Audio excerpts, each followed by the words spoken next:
श्री दुर्गा देव्याय नमः। आप सुनने जा रहे हैं द स्पिरिचुअल रीडर द्वारा प्रस्तुत संपूर्ण दुर्गा सप्तशती का पाठ। तो चलिए हम दुर्गा सप्तशती के प्रथम अध्याय का श्रवण करते हैं। अथ श्री दुर्गा सप्तशती प्रथमोऽध्यायः। दुर्गा सप्तशती के पहले अध्याय में मेधा ऋषि का राजा सुरथ और समाधि को भगवती की महिमा बताते हुए मधुकैटभ वध का प्रसंग सुनाना है। तो चलिए हम प्रथम अध्याय का श्रवण करते हैं। प्रथम चरित्र के ब्रह्मा ऋषि महाकाली देवता, गायत्री छंद, नंदा शक्ति, रक्तदंतिका बीज, अग्नि तत्व और ऋग्वेद स्वरूप हैं। श्री महाकाली देवता की प्रसन्नता के लिए प्रथम चरित्र के जप में विनियोग किया जाता है। भगवान विष्णु के सो जाने पर मधु और कैटभ को मारने के लिए कमल जन्मा ब्रह्मा जी ने जिनका स्तवन किया था, उन महाकाली देवी का मैं सेवन करता हूँ। वे अपने 10 हाथों में खड्ग, चक्र, गदा, बाण, धनुष, परिघ, शूल, भुसुंडी, मस्तक और शंख धारण करती हैं। उनके 3 नेत्र हैं। वे समस्त अंगों में दिव्य आभूषणों से विभूषित हैं। उनके शरीर की कांति नीलमणि के समान है तथा वे 10 मुख और 10 पैरों से युक्त हैं। मार्कंडेय उवाच। मार्कंडेय जी बोले, सूर्य के पुत्र सावर्णी जो 8वें मनु कहे जाते हैं, उनकी उत्पत्ति की कथा विस्तार पूर्वक कहता हूँ, सुनो। सूर्य कुमार महाभाग सावर्णी भगवती महामाया के अनुग्रह से जिस प्रकार मनवंतर के स्वामी हुए, वही प्रसंग सुनाता हूँ। पूर्व काल की बात है। स्वारोचिष मनवंतर में सुरथ नाम के एक राजा थे, जो चैत्र वंश में उत्पन्न हुए थे। उनका समस्त भूमंडल पर अधिकार था। वे प्रजा का अपने औरस पुत्रों की भांति धर्म पूर्वक पालन करते थे। तो भी उस समय कोला विध्वंसी नाम के क्षत्रिय उनके शत्रु हो गए। राजा सुरथ की दंड नीति बड़ी प्रबल थी। उनका शत्रुओं के साथ संग्राम हुआ। यद्यपि कोला विध्वंसी संख्या में कम थे, तो भी राजा सुरथ युद्ध में उनसे परास्त हो गए। तब वे युद्ध भूमि से अपने नगर को लौट आए और केवल अपने देश के राजा होकर रहने लगे। किंतु वहां भी उन प्रबल शत्रुओं ने उस समय महाभाग राजा सुरथ पर आक्रमण कर दिया। राजा का बल क्षीण हो चला था, इसलिए उनके दुष्ट, बलवान एवं दुरात्मा मंत्रियों ने वहां उनकी राजधानी में भी राजकीय सेना और खजाने को हथिया लिया। सुरथ का प्रभुत्व नष्ट हो चुका था, इसलिए वे शिकार खेलने के बहाने घोड़े पर सवार हो वहां से अकेले ही एक घने जंगल में चले गए। वहां उन्होंने विप्रवर मेधा मुनि का आश्रम देखा, जहां कितने ही हिंसक जीव परम शांति भाव से रहते थे। मुनि के बहुत से शिष्य उन वनों की शोभा बढ़ा रहे थे। वहां जाने पर मुनि ने उनका सत्कार किया और वे उन मुनि श्रेष्ठ के आश्रम पर इधर उधर विचरते हुए कुछ काल तक रहे। फिर ममता से आकृष्ट चित्त होकर वहां इस प्रकार चिंता करने लगे, पूर्व काल में मेरे पूर्वजों ने जिनका पालन किया था, वही नगर आज मुझसे रहित है। पता नहीं मेरे दुराचारी भृत्यगण उनकी धर्म पूर्वक रक्षा करते हैं या नहीं। जो सदा मद की वर्षा करने वाला और सूरवीर था, वह मेरा प्रधान हाथी अब शत्रुओं के अधीन होकर न जाने किन भोगों को भोगता होगा। जो लोग मेरी कृपा, धन और भोजन पाने से सदा मेरे पीछे पीछे चलते थे, वे निश्चय ही अब दूसरे राजाओं का अनुसरण करते होंगे। उन अव्ययी लोगों के द्वारा सदा खर्च होते रहने के कारण अत्यंत कष्ट से जमा किया हुआ मेरा वह खजाना खाली हो जाएगा। ये तथा और भी कई बातें राजा सुरथ निरंतर सोचते रहते थे। एक दिन उन्होंने वहां विप्रवर मेधा के आश्रम के निकट एक वैश्य को देखा और उससे पूछा, भाई तुम कौन हो? यहाँ तुम्हारे आने का क्या कारण है? तुम क्यों शोकग्रस्त हो और अनमने से दिखाई देते हो? राजा सुरथ का यह प्रेम पूर्वक कहा हुआ वचन सुनकर वैश्य ने विनीत भाव से उन्हें प्रणाम करके कहा। वैश्य बोला, राजन, मैं धनियों के कुल में उत्पन्न एक वैश्य हूँ। मेरा नाम समाधि है। मेरे दुष्ट स्त्री पुरुषों ने धन के लोभ से मुझे घर से बाहर निकाल दिया है। मैं इस समय धन, स्त्री और पुत्रों से वंचित हूँ। मेरे विश्वसनीय बंधुओं ने मेरा ही धन लेकर मुझे दूर कर दिया है। इसलिए दुखी होकर मैं वन में चला आया हूँ।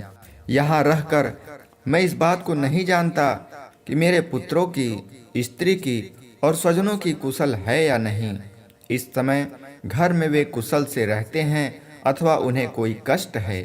वे मेरे पुत्र कैसे हैं? क्या वे सदाचारी हैं अथवा दुराचारी हो गए हैं? राजन ने पूछा, जिन लोभी स्त्री पुत्र आदि ने धन के कारण तुम्हें घर से निकाल दिया, उनके प्रति तुम्हारे चित्त में इतना स्नेह का बंधन क्यों है? तब वैश्य बोला, आप मेरे विषय में जैसी बात कहते हैं वह सब ठीक है, किंतु क्या करूं? मेरा मन निष्ठुरता नहीं धारण करता। उन्होंने धन के लोभ में पड़कर पिता के प्रति स्नेह, पति के प्रति प्रेम तथा आत्मीय जन के प्रति अनुराग को तिलांजलि दे दी। मुझे घर से निकाल दिया है। उन्हीं के प्रति मेरे हृदय में इतना स्नेह है। महामते, गुणहीन बंधुओं के प्रति भी जो मेरा चित्त इस प्रकार प्रेम मग्न हो रहा है, यह क्या है? इस बात को मैं जानकर भी नहीं जान पाता। उनके लिए मैं लंबी सांसें ले रहा हूँ और मेरा हृदय अत्यंत दुखित हो रहा है। उन लोगों में प्रेम का सर्वथा अभाव है, तो भी उनके प्रति जो मेरा मन निष्ठुर नहीं हो पाता, इसके लिए क्या करूं? मार्कंडेय जी कहते हैं, ब्राह्मण, तदंतर राजाओं में श्रेष्ठ सुरथ और वह समाधि नामक वैश्य दोनों साथ साथ मेधा मुनि की सेवा में उपस्थित हुए और उनके साथ यथा योग्य न्यायानुकूल विनयपूर्ण बर्ताव करके बैठे। तत्पश्चात वैश्य और राजा ने कुछ वार्तालाप आरंभ किया। राजा ने कहा, भगवन, मैं आपसे एक बात पूछना चाहता हूँ, उसे बताइए। मेरा चित्त अपने अधीन न होने के कारण वह बात मेरे मन को बहुत दुखित देती है। जो राज्य मेरे हाथ से चला गया है, उसमें और उसके संपूर्ण अंगों में मेरी ममता बनी हुई है। मुनिश्रेष्ठ, यह जानते हुए भी कि अब वह मेरा नहीं है, अज्ञानी की भांति मुझे उसके लिए दुख होता है। यह क्या है? इधर यह वैश्य भी घर से अपमानित होकर आया है। इसके पुत्र, स्त्री और भृत्यों ने इसे छोड़ दिया है।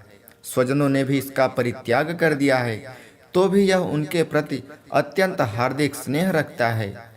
इस प्रकार ये और मैं दोनों ही बहुत दुखी हैं। जिसमें प्रत्यक्ष दोष देखा गया है, उस विषय के लिए भी हमारे मन में ममता जनित आकर्षण पैदा हो रहा है।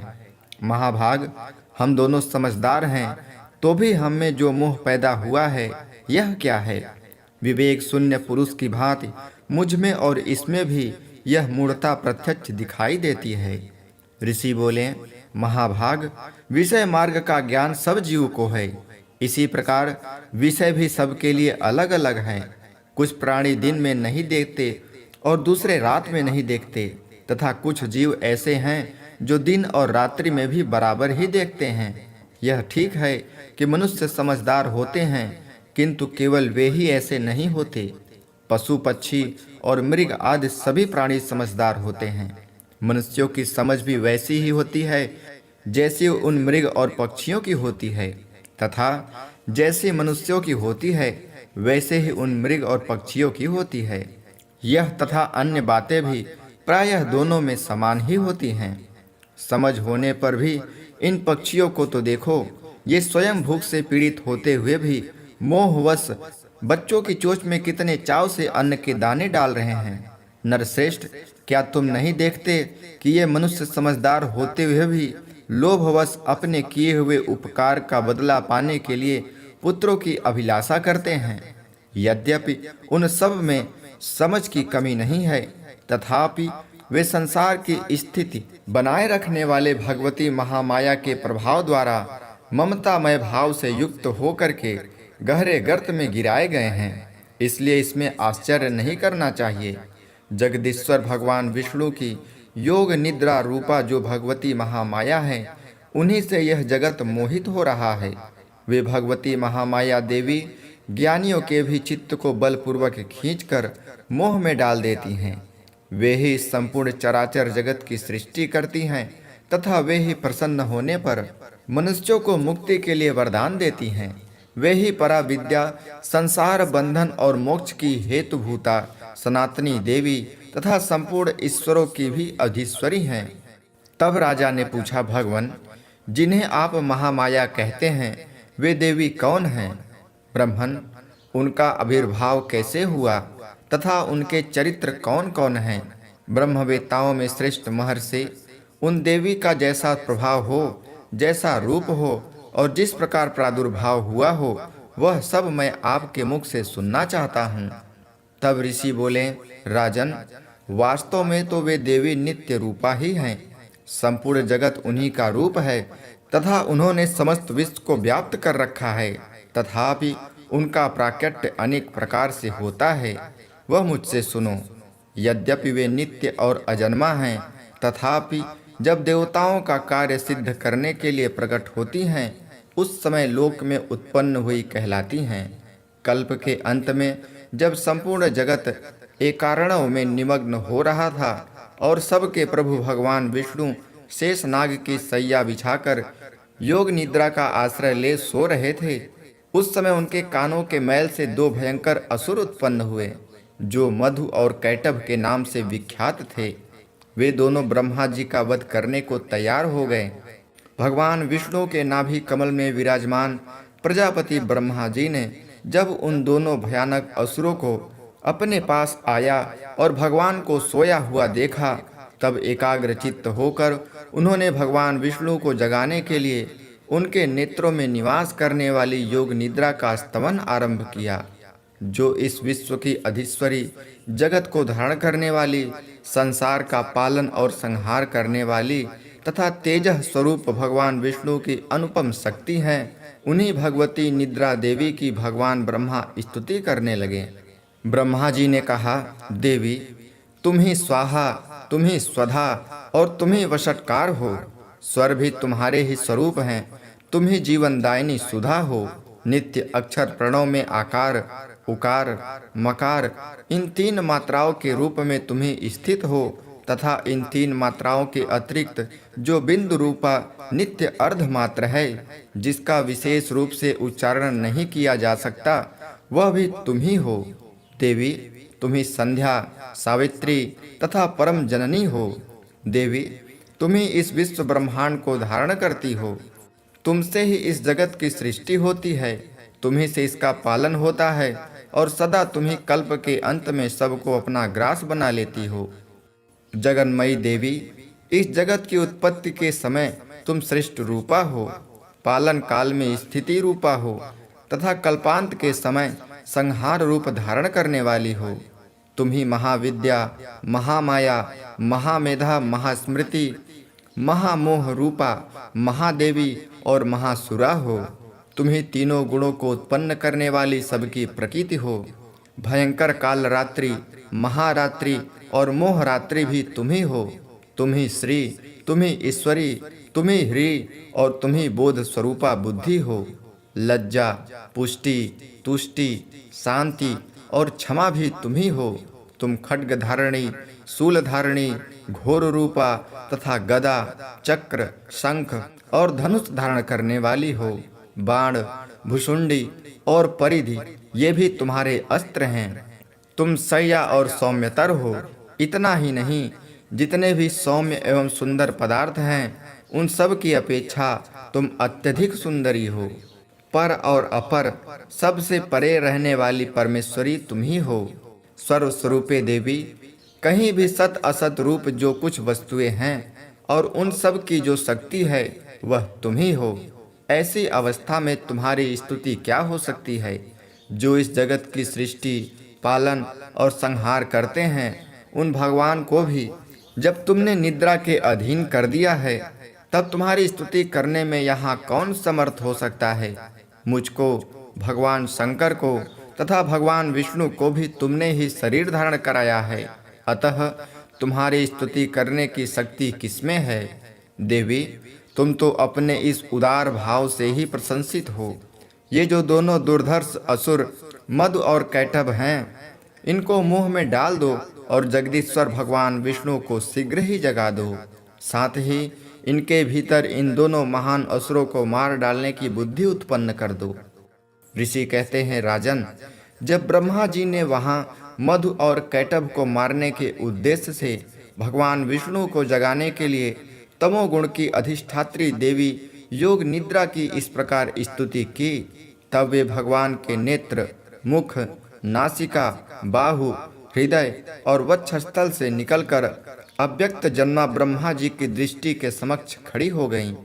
योग निद्रा से मुक्त होने पर जगत के स्वामी भगवान जनार्दन उस एकारणव के जल में शेष नाग की सैया से जाग उठे।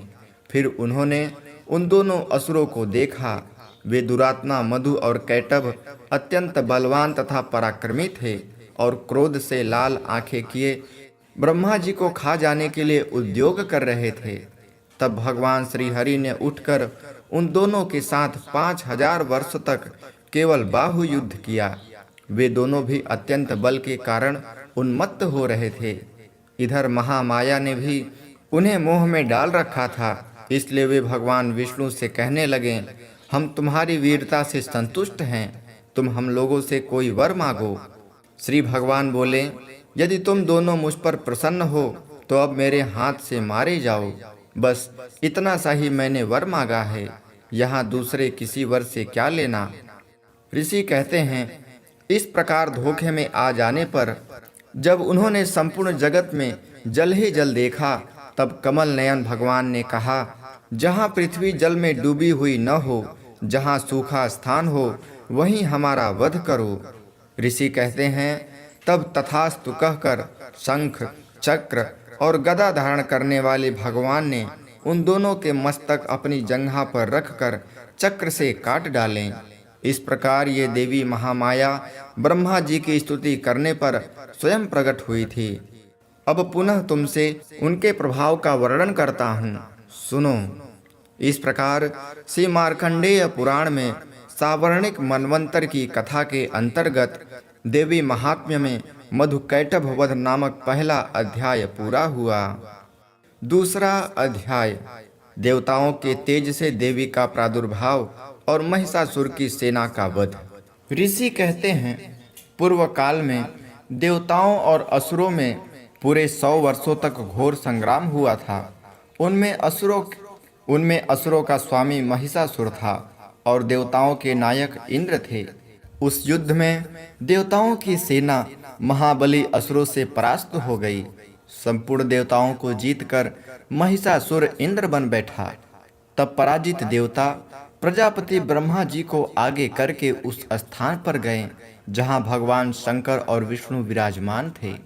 देवताओं ने महिषासुर के पराक्रम तथा अपनी पराजय का यथावत वृत्तांत उन दोनों देवेश्वरों से विस्तार पूर्वक कह सुनाया। वे बोले, भगवान, महिषासुर सूर्य, इंद्र, अग्नि, वायु, चंद्रमा, यम, वरुण तथा अन्य देवताओं के भी अधिकार छीनकर स्वयं ही सबका अधिष्ठाता बना बैठा है। उस दुरात्मा महिष ने समस्त देवताओं को स्वर्ग से निकाल दिया है। अब वे मनुष्यों की भांति पृथ्वी पर विचरते हैं। दैत्यों की यह सारी करतूत हमने आप लोगों से कह सुनाई। अब हम आपकी ही शरण में आए हैं। इसके वध का कोई उपाय सोचिए। इस प्रकार देवताओं के वचन सुनकर भगवान विष्णु और शिव ने दैत्यों पर बड़ा क्रोध किया। उनकी भौहें तन गईं और मुंह टेढ़ा हो गया। तब अत्यंत कोप में भरे हुए चक्रपाणी श्री विष्णु के मुख से एक महान तेज प्रकट हुआ। इसी प्रकार ब्रह्मा, शंकर तथा इंद्र आदि अन्यान्य देवताओं के शरीर से भी बड़ा भारी तेज निकला। वह सब मिलकर एक हो गया। महान तेज का वह पुंज जाज्वल्यमान पर्वत सा जान पड़ा। देवताओं ने देखा, वहां उसकी ज्वालामुखी संपूर्ण दिशाओं में व्याप्त हो रही थी।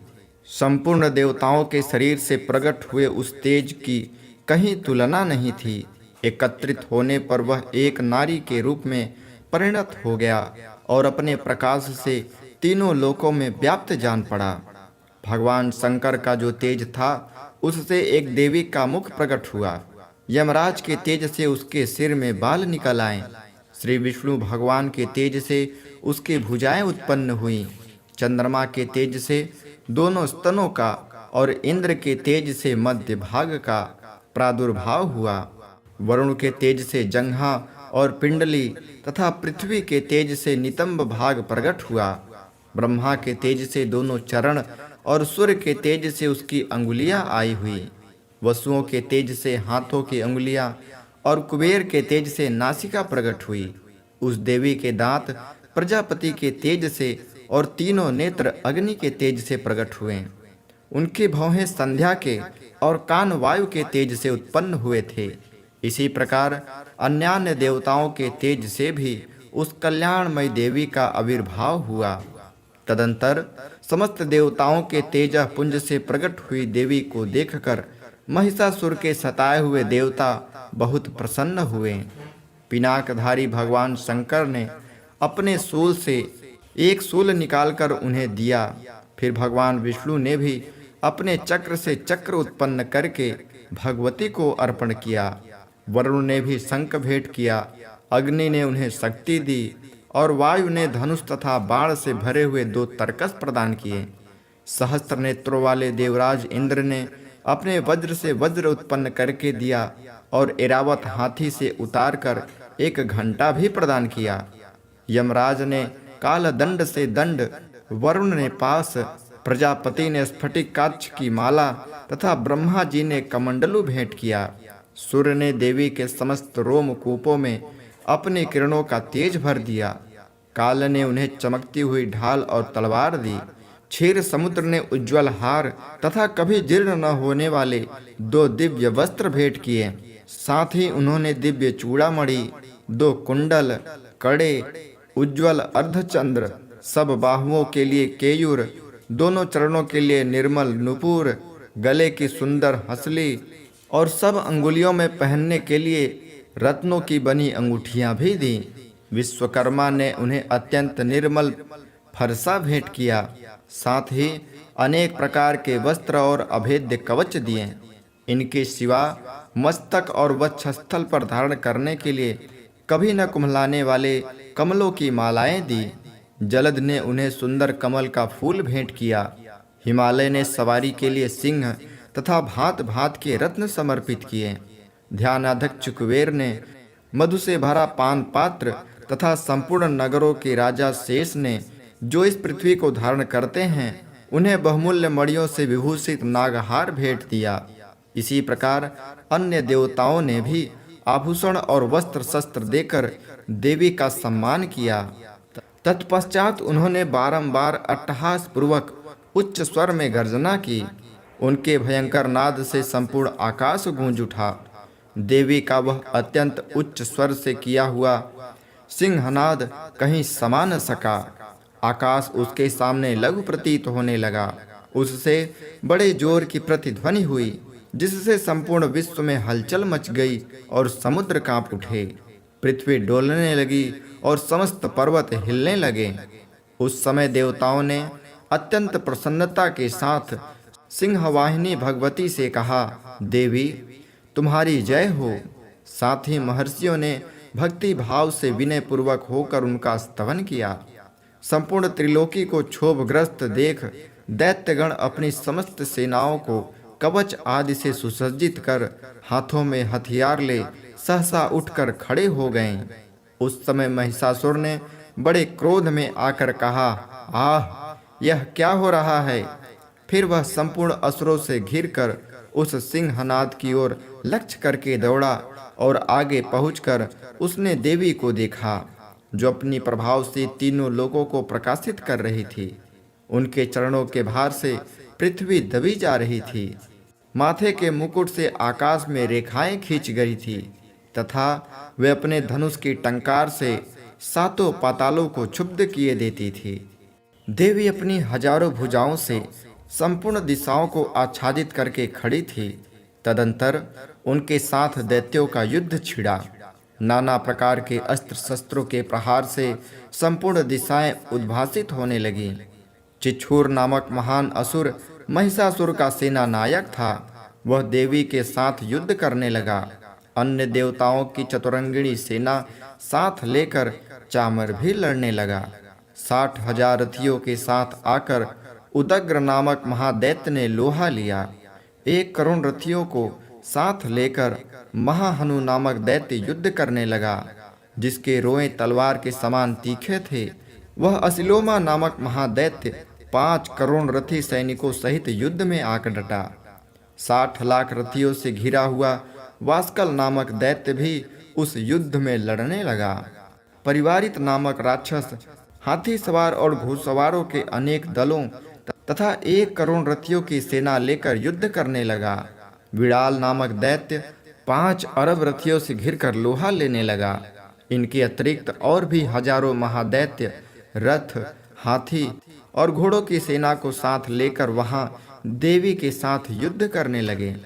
स्वयं महिषासुर उस रणभूमि में कोटि कोटि सहस्त्र रथ, हाथी और घोड़ों की सेना से घिरा हुआ था। वे दैत्य देवी के साथ तुमर, बिंदीपाल, शक्ति, मूसल, खड्ग, परशु और पट्टीस आदि अस्त्र शस्त्रों का प्रहार करते हुए युद्ध कर रहे थे। कुछ दैत्यों ने उन पर शक्ति का प्रहार किया, कुछ लोगों ने पास फेंके तथा कुछ दूसरे दैत्यों ने खड्ग प्रहार करके देवी को मार डालने का उद्योग किया। देवी ने भी क्रोध से भरकर खेल खेल में ही अपने अस्त्र शस्त्रों की वर्षा करके दैत्यों के वे समस्त अस्त्र शस्त्र काट डाले। उनके मुख पर परिश्रम या थकावट का रंच मात्र भी चिन्ह नहीं था। देवता और ऋषि उनकी स्तुति करते थे और वे भगवती परमेश्वरी दैत्यों के शरीरों पर अस्त्र शस्त्रों की वर्षा कर रही।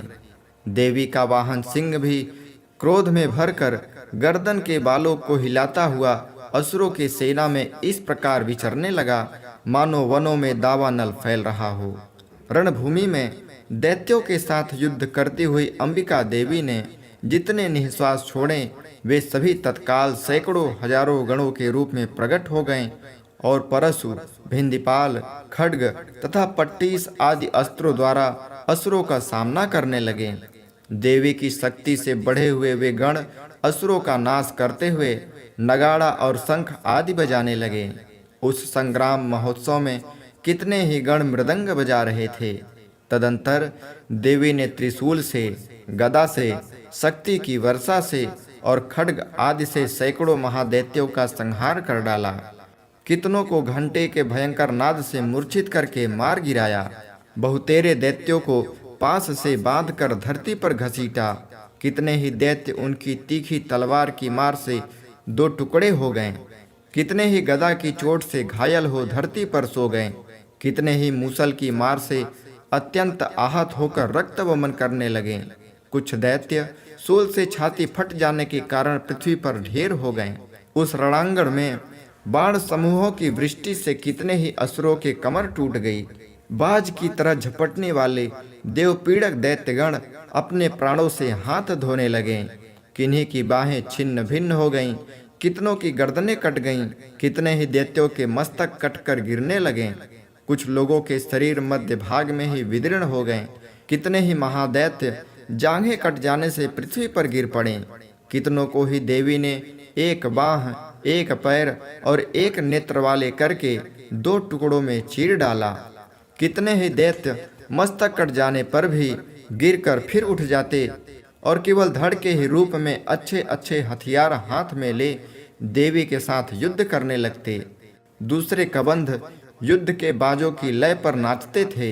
कितने ही बिना सिर धड़ के खड्ग, शक्ति और रिष्टि लिए दौड़ते थे तथा दूसरे दूसरे महादैत्य ठहरो ठहरो यह कहते हुए देवी को युद्ध के लिए ललकारते थे।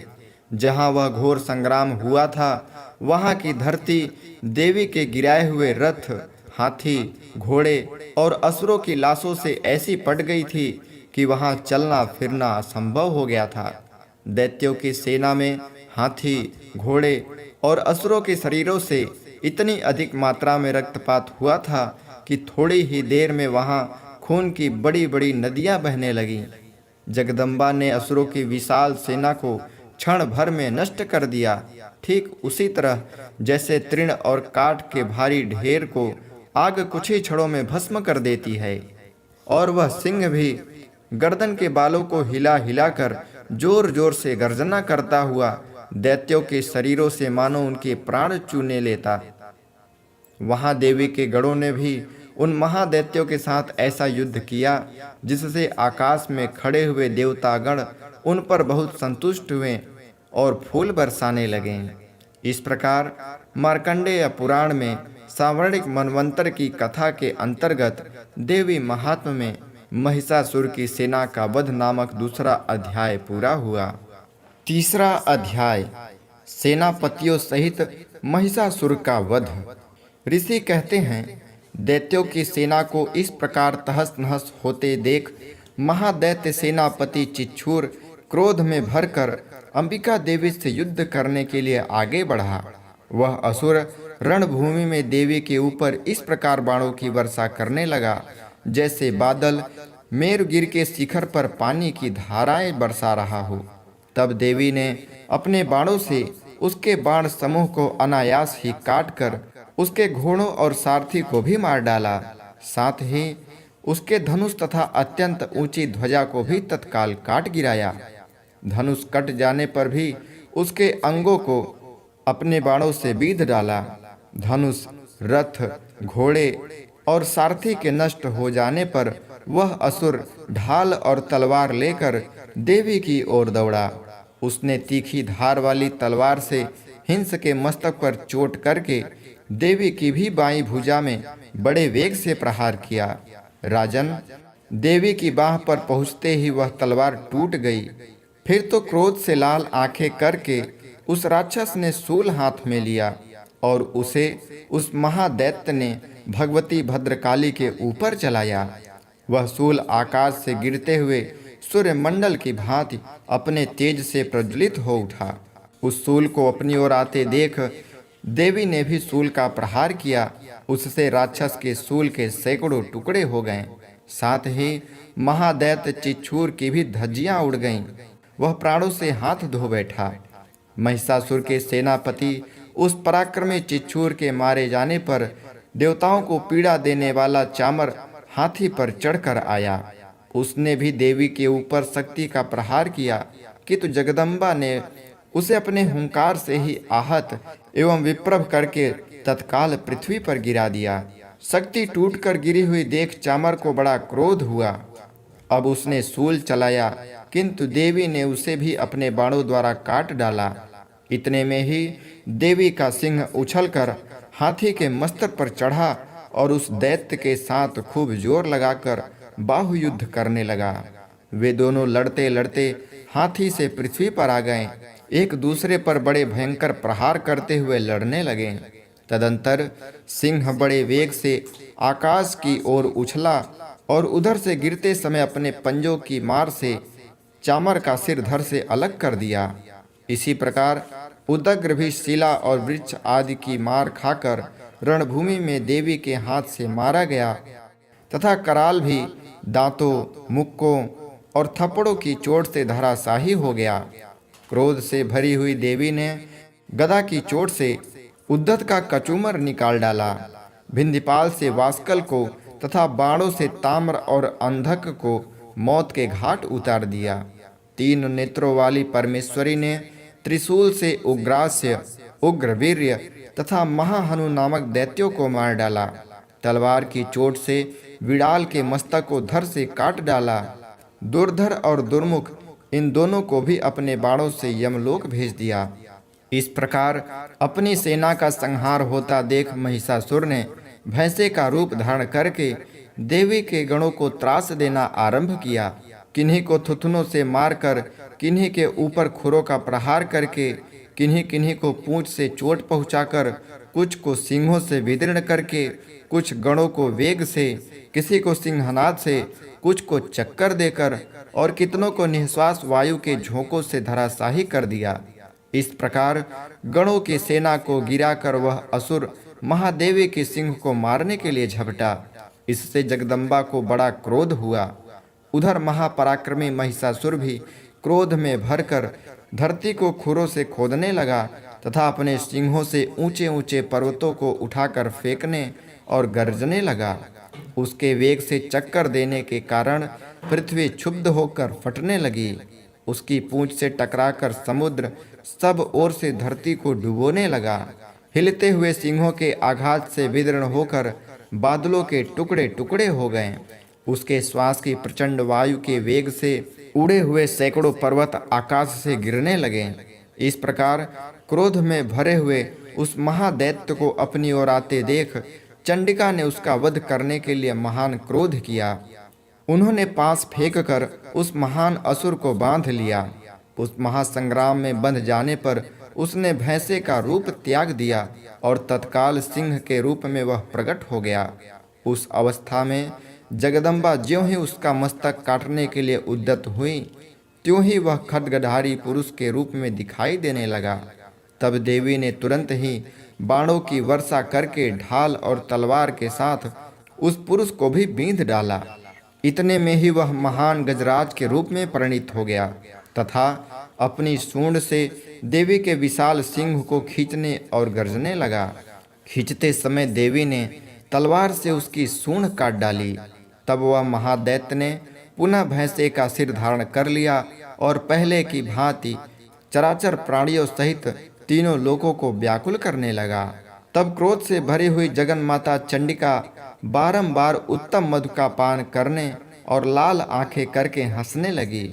उधर वह बल और पराक्रम के मद में उन्मत्त हुआ राक्षस गर्जने और अपनी सिंहों से चंडी के ऊपर पर्वतों को फेंकने लगा। उस समय देवी ने बाणों के समूहों से उसके फेंके हुए पर्वतों को चूर करती हुई बोली। बोलते समय उनका मुख मधु के मद से लाल हो रहा था और वाणी लड़खड़ा रही थी। देवी ने कहा, ओ मूढ़, मैं जब तक मधु पीती हूँ तब तक तू क्षण भर के लिए खूब गर्ज ले। मेरे हाथ से यहीं तेरा मृत्यु हो जाने पर अब शीघ्र ही देवता भी गर्जना करेंगे। ऋषि कहते हैं, यो कहकर देवी उछली और उस महादैत्य के ऊपर चढ़ गईं। फिर अपने पैर से उसे दबाकर उन्होंने शूल से उसके कंठ में आघात किया। उनके पैर से दबा होने पर भी महिषासुर अपने मुख से अभी आधे शरीर से ही बाहर निकल पाया था कि देवी ने अपने प्रभाव से उसे रोक दिया। आधा शरीर निकला होने पर भी वह महादैत्य देवी से युद्ध करने लगा। तब देवी ने बहुत बड़ी तलवार से उसका मस्तक काट गिराया। फिर तो हाहाकार करती हुई दैत्यों की सारी सेना भाग गई तथा संपूर्ण देवता अत्यंत प्रसन्न हो गए। दैत्याओं ने दिव्य महर्षियों के साथ दुर्गा देवी का स्तवन किया। गंधर्वराज गाने लगे तथा अप्सराएं नृत्य करने लगीं। इस प्रकार श्री मार्कंडेय पुराण में सावर्णिक मनवंतर की कथा के अंतर्गत देवी महात्म्य में महिषासुर वध नामक तीसरा अध्याय पूरा हुआ। चौथा अध्याय इंद्रादि देवताओं द्वारा देवी की स्तुति। ऋषि कहते हैं, अत्यंत पराक्रमी दुरात्मा महिषासुर तथा उसकी दैत्य सेना के देवी के हाथ से मारे जाने पर इंद्र आदि देवता प्रणाम के लिए गर्दन तथा कंधे झुकाकर उन भगवती दुर्गा का उत्तम वचनों द्वारा स्तमन करने लगे। उस समय उनके सुंदर अंगों में अत्यंत हर्ष के कारण रोमांच हो आया। देवता बोले, संपूर्ण देवताओं की शक्ति का समुदाय ही जिनका स्वरूप है तथा जिन देवी ने अपनी शक्ति से संपूर्ण जगत को व्याप्त कर रखा है, समस्त देवताओं और महर्षियों की पूजनीय उन जगदम्बा को हम भक्ति पूर्वक नमस्कार करते हैं। वे हम लोगों का कल्याण करें। जिनके अनुपम प्रभाव और बल का वर्णन करने में भगवान शेषनाग, ब्रह्मा जी तथा महादेव जी भी समर्थ नहीं हैं, वे भगवती चंडिका संपूर्ण जगत का पालन एवं अशुभ भय का नाश करने का विचार करें। जो पुण्यात्माओं के घरों में स्वयं ही लक्ष्मी रूप में, पापियों के यहाँ दरिद्र रूप में, शुद्ध अंतःकरण वाले पुरुषों के हृदय में बुद्धि रूप में, सत्पुरुषों में श्रद्धा रूप से तथा कुलीन मनुष्यों में लज्जा रूप में निवास करती हैं, उन आप भगवती दुर्गा को हम नमस्कार करते हैं। देवी, आप संपूर्ण विश्व का पालन कीजिए। देवी, आपके इस अचिंत्य रूप का, असुरों का नाश करने वाले भारी पराक्रम का तथा समस्त देवताओं और दैत्यों के समक्ष युद्ध में प्रकट किए हुए आपके अद्भुत चरित्रों का हम किस प्रकार वर्णन करें। आप संपूर्ण जगत की उत्पत्ति में कारण हैं। आप में सत्वगुण, रजोगुण और तमोगुण ये तीनों गुण मौजूद हैं, तो भी दोषों के साथ आपका संसर्ग नहीं जान पड़ता। भगवान विष्णु और महादेव जी आदि देवता भी आपका पार नहीं पाते हैं। आप ही सबका आश्रय हैं। यह समस्त जगत आपका अंशभूत है, क्योंकि आप सबकी आदिभूत अव्याकृत परा प्रकृति हैं।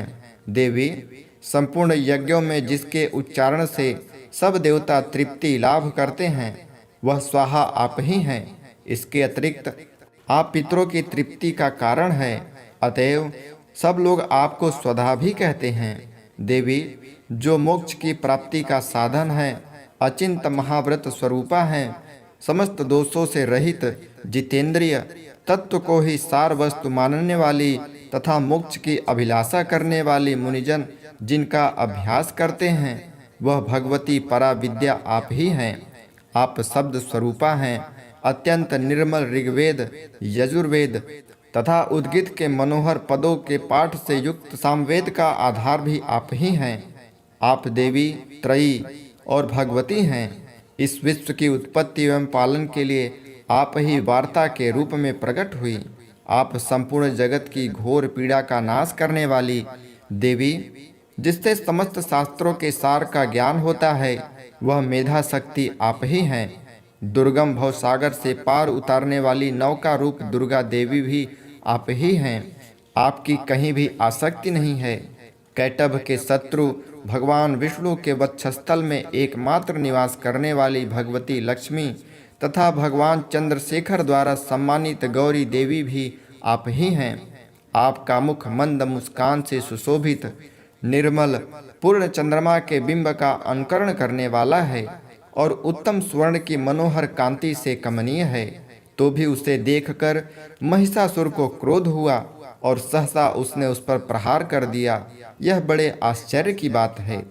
देवी, वही मुख जब क्रोध से युक्त होने पर उदय काल के चंद्रमा की भांति लाल और तनी हुई भौहों के कारण विकराल हो उठा, तब उसे देखकर जो महिषासुर के प्राण तुरंत निकल गए, यह उससे भी बढ़कर आश्चर्य की बात है, क्योंकि क्रोध में भरे हुए यमराज को देखकर भला कौन जीवित रह सकता है। देवी, आप प्रसन्न हो। परमात्मा स्वरूपा, आपके प्रसन्न होने पर जगत का अभ्युदय होता है और क्रोध में भर जाने पर आप तत्काल ही कितने कुलों का सर्वनाश कर डालती हैं। यह बात अभी अनुभव में आई है, क्योंकि महिषासुर की यह विशाल सेना क्षण भर में आपके कोप से नष्ट हो गई है। सदा अभ्युदय प्रदान करने वाली आप जिस पर प्रसन्न रहती हैं, वे ही देश में सम्मानित हैं। उन्हीं को धन और यश की प्राप्ति होती है। उन्हीं का धर्म कभी शिथिल नहीं होता तथा वे ही अपने हृष्ट पुष्ट स्त्री पुरुष और भृत्यों के साथ धान्य माने जाते हैं। देवी, आपकी ही कृपा से पुण्यात्मा पुरुष प्रतिदिन अत्यंत श्रद्धा पूर्वक सदा सब प्रकार के धर्मानुकूल कर्म करता है और उसके प्रभाव से स्वर्गलोक में जाता है। इसलिए आप तीनों लोकों में निश्चय ही मनोवांछित फल देने वाली हैं।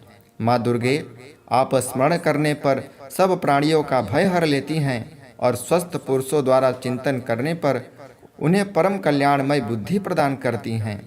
दुख, दरिद्रता और भय को हरने वाली देवी, आपके सिवा दूसरी कौन है, जिसका चित्त सबका उपकार करने के लिए सदा ही दयाद्र रहता हो। देवी, इन राक्षसों के मारने से संसार को सुख मिले तथा ये राक्षस चिरकाल तक नरक में रहने के लिए भले ही पाप करते हों, इस समय संग्राम में मृत्यु को प्राप्त होकर स्वर्गलोक में जाएं। निश्चय ही यही सोचकर आप शत्रुओं का वध करती हैं। आप शत्रुओं पर शस्त्रों का प्रहार क्यों करती हैं? समस्त असुरों को दृष्टिपात मात्र से ही भस्म क्यों नहीं कर देती? इसमें एक रहस्य है। यह शत्रु भी हमारे शस्त्रों से पवित्र होकर उत्तम लोकों में जाएं। इस प्रकार उनके प्रति भी आपका विचार अत्यंत उत्तम रहा है। खड्ग के तेजः पुंज की भयंकर दीप्ति से तथा आपके त्रिशूल के अग्रभाग की घनीभूत प्रभा से चौंधियाकर जो असुर की आंखें फूट नहीं गईं, उसमें कारण यही था कि वे मनोहर रश्मियों से युक्त चंद्रमा के समान आनंद प्रदान करने वाले आपके इस सुंदर मुख का दर्शन करते थे। देवी, आपका शील दुराचारियों के बुरे बर्ताव को दूर करने वाला है। साथ ही यह रूप ऐसा है जो कभी चिंतन में नहीं आ सकता और जिसकी कभी दूसरों से तुलना नहीं की जा सकती। तथा आपका बल और पराक्रम तो उन दैत्यों का भी नाश करने वाला है जो कभी देवताओं के पराक्रम को भी नष्ट कर चुके थे। इस प्रकार आपने शत्रुओं पर भी अपनी दया ही प्रकट की है। वरदायिनी देवी, आपके इस पराक्रम की किसके साथ तुलना हो सकती है तथा शत्रुओं को भय देने वाला एवं अत्यंत मनोहर ऐसा रूप भी आपके सिवा और कहाँ है। हृदय में कृपा और युद्ध में निष्ठुरता, ये दोनों बातें तीनों लोकों के भीतर केवल आप में ही देखी गईं। मातः, आपने शत्रुओं का नाश करके इस समस्त त्रिलोकी की रक्षा की। उन शत्रुओं को भी युद्ध भूमि में मारकर स्वर्गलोक में पहुंचाया है तथा उन्मत्त दैत्यों से प्राप्त होने वाले हम लोगों के भय को भी दूर कर दिया है। आपको हमारा नमस्कार है। देवी, आप शूल से हमारी रक्षा करें। अंबिके, आप खड्ग से हमारी रक्षा करें तथा घंटा की ध्वनि और धनुष की टंकार से भी हम लोगों की रक्षा करें। चंडिके, पूर्व, पश्चिम और दक्षिण दिशा में आप हमारी रक्षा करें तथा ईश्वरी, अपने त्रिशूल को घुमाकर आप उत्तर दिशा में भी हमारी रक्षा करें। तीनों लोकों में आपके जो परम सुंदर एवं अत्यंत भयंकर रूप विचरते रहते हैं, उनके द्वारा भी आप हमारी तथा इस भूलोक की रक्षा करें। अंबिके, आपके कर पल्लवों में शोभा पाने वाले खड्ग, शूल और गदा आदि जो जो अस्त्र हों, उन सब के द्वारा आप सब ओर से हम लोगों की रक्षा करें। ऋषि कहते हैं, इस प्रकार जब देवताओं ने जगन माता दुर्गा की स्तुति की और नंदन वन में दिव्य पुष्पों एवं गंध चंदन आदि के द्वारा उनका पूजन किया, फिर सब ने मिलकर जब भक्ति पूर्वक दिव्य धूपों की सुगंध निवेदन की, तब देवी ने प्रसन्न होकर प्रणाम करते हुए सब देवताओं से कहा। देवी बोली, देवताओं, तुम सब लोग मुझसे जिस वस्तु की अभिलाषा रखते हो उसे मांगो। देवता बोले, भगवती ने हमारी सब इच्छा पूर्ण कर दी, अब कुछ भी बाकी नहीं है, क्योंकि हमारा यह शत्रु महिषासुर मारा गया। महेश्वरी, इतने पर भी यदि आप हमें और वर देना चाहती हैं, तो हम जब जब आपका स्मरण करें तब तब आप दर्शन देकर हम लोगों के महान संकट दूर कर दिया करें। तथा प्रसन्न मुखी अंबिके, जो मनुष्य इस स्तोत्र द्वारा आपकी स्तुति करे, उसे वित्त, समृद्धि और वैभव देने के साथ ही उनकी धन और स्त्री आदि संपत्तियों को बढ़ाने के लिए आप सदा हम पर प्रसन्न हों। ऋषि कहते हैं, राजन, देवताओं ने जब अपने तथा जगत के कल्याण के लिए भद्रकाली देवी को इस प्रकार प्रसन्न किया, तब वे तथास्तु कहकर वहीं अंतर्धान हो गईं। भूपाल, इस प्रकार पूर्व काल में तीनों लोकों का हित चाहने वाली देवी जिस प्रकार देवताओं के शरीर में प्रकट हुई थी, वह सब कथा मैंने कह सुनाई। अब पुनः देवताओं का उपकार करने वाली वे देवी दुष्ट दैत्यों तथा शुंभ निशुंभ का वध करने एवं सब लोगों की रक्षा करने के लिए गौरी देवी के शरीर में जिस प्रकार प्रकट हुई थी, वह सब प्रसंग मेरे मुंह से सुनो, मैं उसका तुमसे यथावत वर्णन करता हूँ। इस प्रकार दुर्गा सप्तशती का चौथा अध्याय संपूर्ण हुआ। पांचवा अध्याय, देवताओं द्वारा देवी की स्तुति। चंडमुंड के मुख से अंबिका के रूप की प्रशंसा सुनकर शुंभ का उनके पास दूत भेजना और दूत का निराश लौटना। ऋषि कहते हैं, पूर्व काल में शुंभ और निशुंभ नामक असुरों ने अपने बल के घमंड में आकर साचीपति इंद्र के हाथ से तीनों लोकों का राज्य और यज्ञ भाग छीन लिए। वे ही दोनों सूर्य, चंद्रमा, कुबेर, यम और वरुण के अधिकार का भी उपयोग करने लगे। वायु और अग्नि का कार्य भी वे ही करने लगे। उन दोनों ने सब देवताओं को अपमानित, राजभ्रष्ट, पराजित तथा अधिकारहीन करके स्वर्ग से निकाल दिया।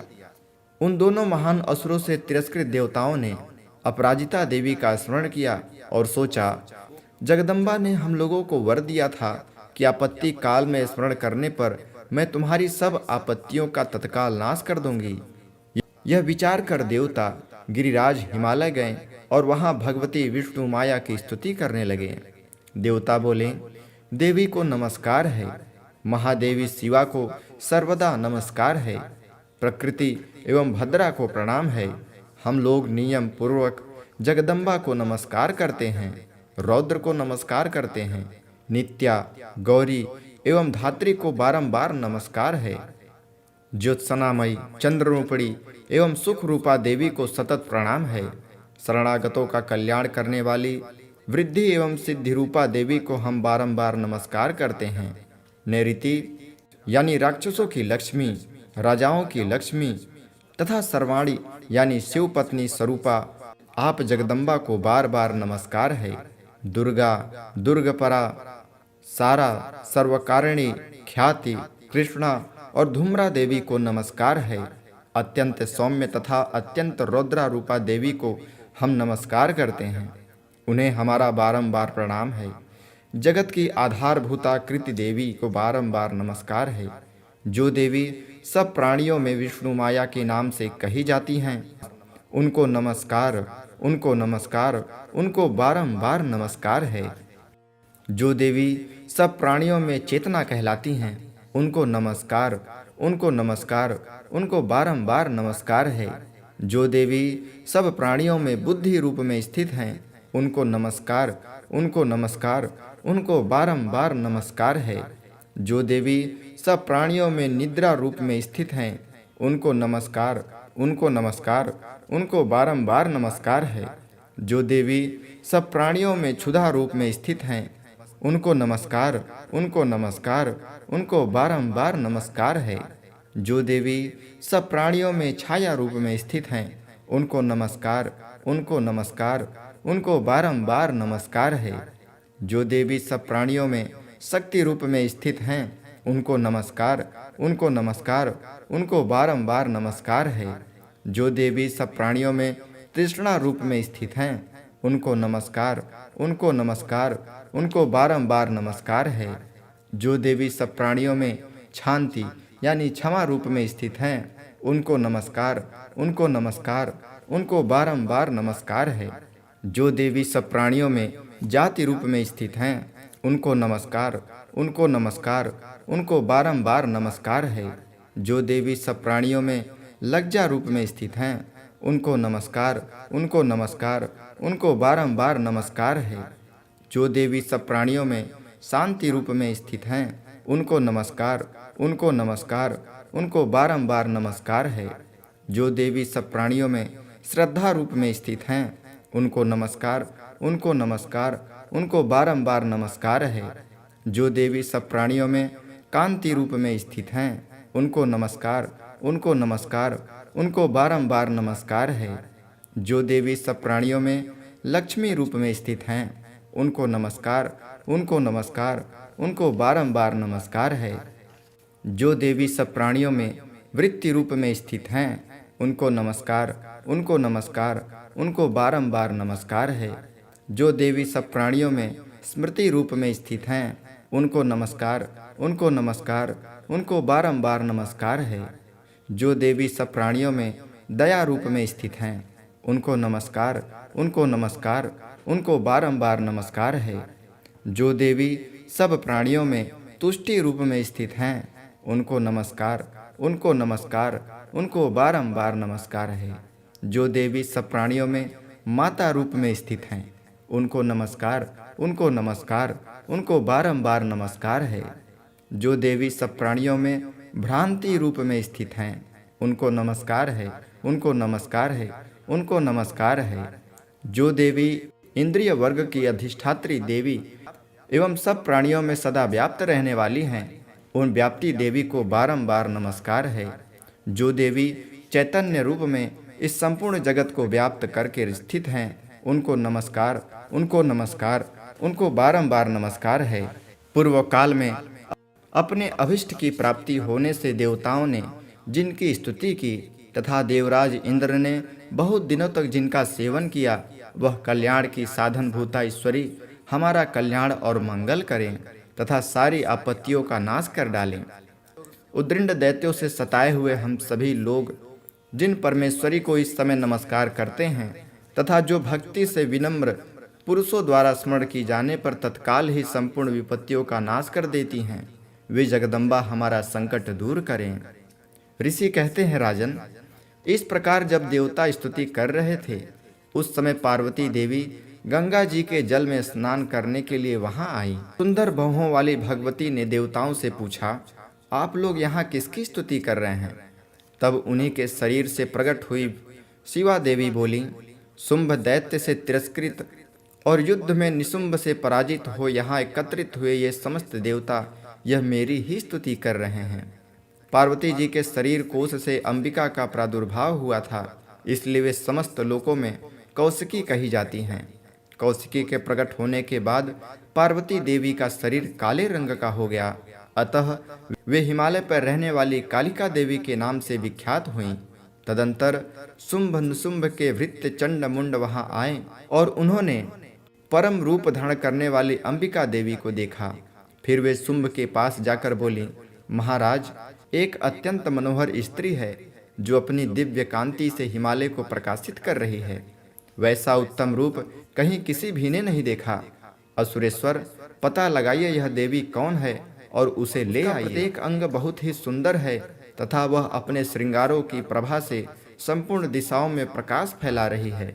दैत्यराज, अभी वह हिमालय पर ही मौजूद है, आप उसे देख सकते हैं। प्रभु, तीनों लोकों में मणि, हाथी और घोड़े आदि जितने भी रत्न हैं, वे सब इस समय आपके घर में शोभा पाते हैं। हाथियों में रत्नभूत एरावत, यह अपराजिता का वृक्ष और यह उच्चैश्वा घोड़ा, यह सब आपने इंद्र से ले लिया है। हंसों से जुता हुआ यह विमान भी आपके आंगन में शोभा पाता है। यह रत्नभूत अद्भुत विमान जो पहले ब्रह्मा जी के पास था, अब आपके यहाँ लाया गया है। यह महापद्म नामक निधि आप कुबेर से छीन लाए हैं।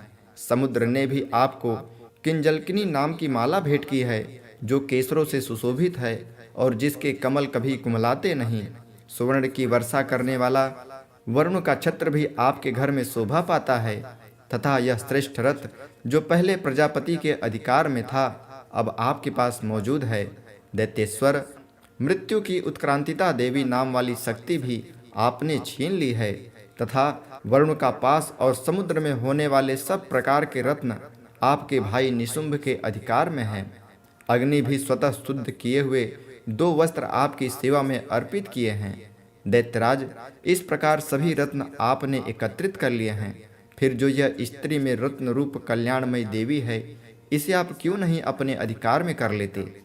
ऋषि कहते हैं, चंड मुंड का यह वचन सुनकर शुंभ ने महादैत्य सुग्रीव को दूत बनाकर देवी के पास भेजा और कहा, तुम मेरी आज्ञा से उसके सामने ये बातें कहना और ऐसा उपाय करना जिससे प्रसन्न होकर वह शीघ्र ही यहाँ आ जाए। वह दूत पर्वत के अत्यंत रमणीय प्रदेश में जहाँ देवी मौजूद थी गया और मधुर वाणी में कोमल वचन बोला। दूत बोला, देवी, दैत्यराज शुंभ इस समय तीनों लोकों के परमेश्वर हैं। मैं उन्हीं का भेजा हुआ दूत हूँ और यहाँ तुम्हारे ही पास आया हूँ। उनकी आज्ञा सब देवता एक स्वर में मानते हैं, कोई उनका उल्लंघन नहीं कर सकता। वे संपूर्ण देवताओं को परास्त कर चुके हैं। उन्होंने तुम्हारे लिए जो संदेश दिया है उसे सुनो। संपूर्ण त्रिलोकी की मेरे अधिकार में है। देवता भी मेरी आज्ञा के अधीन चलते हैं।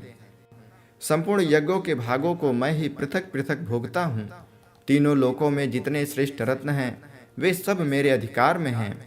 देवराज इंद्र का वाहन एरावत जो हाथी में रत्न के समान है, मैंने छीन लिया है। क्षीर सागर का मंथन करने से जो अश्वरत्न उच्छैश्वा प्रकट हुआ था, उसे देवताओं ने मेरे पैरों पर पड़कर समर्पित कर दिया है। सुंदरी, उनके सिवा और जितने भी रत्नभूत पदार्थ देवताओं, गंधर्वों और नागों के पास थे, वे सब मेरे ही पास आ गए हैं। देवी, हम लोग तुम्हें संसार की स्त्री में रत्न मानते हैं, अतः तुम हमारे पास आओ, क्योंकि रत्नों का उपभोग करने वाले हम ही हैं।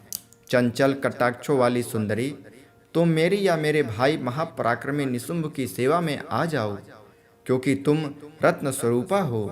मेरा वर्ण करने से तुम्हें तुलना रहित महान ऐश्वर्य की प्राप्ति होगी। अपनी बुद्धि से यह विचार कर तुम मेरी पत्नी बन जाओ। ऋषि कहते हैं, दूत के योग कहने पर कल्याणमयी भगवती दुर्गा देवी, जो इस जगत को धारण करती हैं, मन ही मन गंभीर भाव से मुस्कुराईं और इस प्रकार बोली। देवी ने कहा, दूत, तुमने सत्य कहा है, इसमें तनिक भी मिथ्या नहीं है। शुंभ तीनों लोकों का स्वामी है और निशुंभ भी उसी के समान पराक्रमी है, किंतु इस विषय में मैंने जो प्रतिज्ञा कर ली है उसे मिथ्या कैसे करूं? मैंने अपनी अल्प बुद्धि के कारण पहले से ही जो प्रतिज्ञा कर रखी है उसे सुनो। जो मुझे संग्राम में जीत लेगा, जो मेरे अभिमान को चूर्ण कर देगा तथा संसार में जो मेरे समान बलवान होगा, वही मेरा स्वामी होगा। इसलिए शुंभ अथवा महादैत्य निशुंभ स्वयं ही यहाँ पधारे और मुझे जीतकर शीघ्र ही मेरा पाणी ग्रहण कर लें। इसमें विलंब की क्या आवश्यकता है? दूत बोला, देवी, तुम घमंड में भरी हो, मेरे सामने ऐसी बातें न करो। तीनों लोकों में कौन ऐसा पुरुष है जो शुंभ निशुंभ के समान खड़ा हो सके?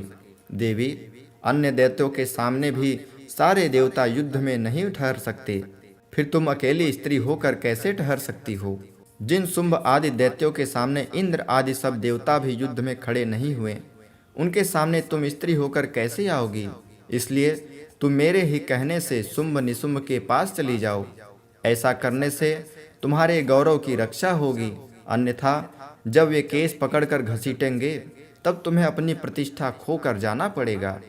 देवी ने कहा, तुम्हारा कहना ठीक है, शुंभ बलवान है और निशुंभ भी बड़े पराक्रमी हैं, किंतु क्या करूं?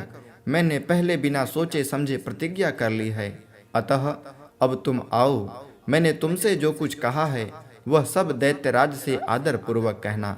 अब तुम जाओ, मैंने तुमसे जो कुछ कहा है वह सब दैत्यराज से आदर पूर्वक कहना, फिर वे जो उचित जान पड़े करें। इस प्रकार श्री मार्कंडेय पुराण में सावर्णिक मनवंतर की कथा के अंतर्गत देवी महात्म में देवी दूत संवाद नामक 5वां अध्याय पूरा हुआ। 6वां अध्याय, धूम्रलोचन वध। ऋषि कहते हैं, देवी का यह वचन सुनकर दूत को बड़ा अमर्ष हुआ और उसने दैत्यराज के पास जाकर सब समाचार विस्तार पूर्वक कह सुनाया। दूत के यह वचन को सुनकर दैत्यराज कुपित हो उठा और दैत्य सेनापति धूम्रलोचन से बोला, धूम्रलोचन, तुम शीघ्र अपनी सेना साथ लेकर जाओ और उस दुष्ट के केस पकड़कर घसीटते हुए उसे बलपूर्वक यहाँ ले आओ। उसकी रक्षा करने के लिए यदि कोई दूसरा खड़ा हो तो वह देवता, यक्ष अथवा गंधर्व ही क्यों न हो, उसे अवश्य मार डालना। ऋषि कहते हैं, शुंभ के इस प्रकार आज्ञा देने पर वह धूम्रलोचन दैत्य 60,000 असुरों की सेना को साथ लेकर वहां से तुरंत चल दिया। वहां पहुंचकर उसने हिमालय पर रहने वाली देवी को देखा और ललकार कर कहा, अरे तू शुंभ निशुंभ के पास चल। यदि इस समय प्रसन्नता पूर्वक मेरे स्वामी के समीप नहीं चलेगी तो मैं बलपूर्वक झोटा पकड़कर घसीटते हुए तुझे ले चलूंगा। तब देवी बोली, तुम्हें दैत्यों के राजा ने भेजा है, तुम स्वयं ही बलवान हो और तुम्हारे साथ विशाल सेना भी है। ऐसी दशा में यदि मुझे बलपूर्वक ले चलोगे तो मैं तुम्हारा क्या कर सकती हूँ? ऋषि कहते हैं, देवी के यो कहने पर असुर धूम्रलोचन उसकी ओर दौड़ा।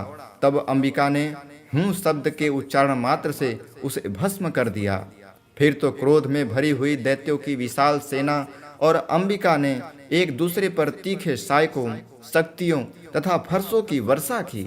इतने में ही देवी का वाहन सिंह क्रोध में भरकर भयंकर गर्जना करके गर्दन के बालों को हिलाता हुआ असुरों की सेना में कूद पड़ा।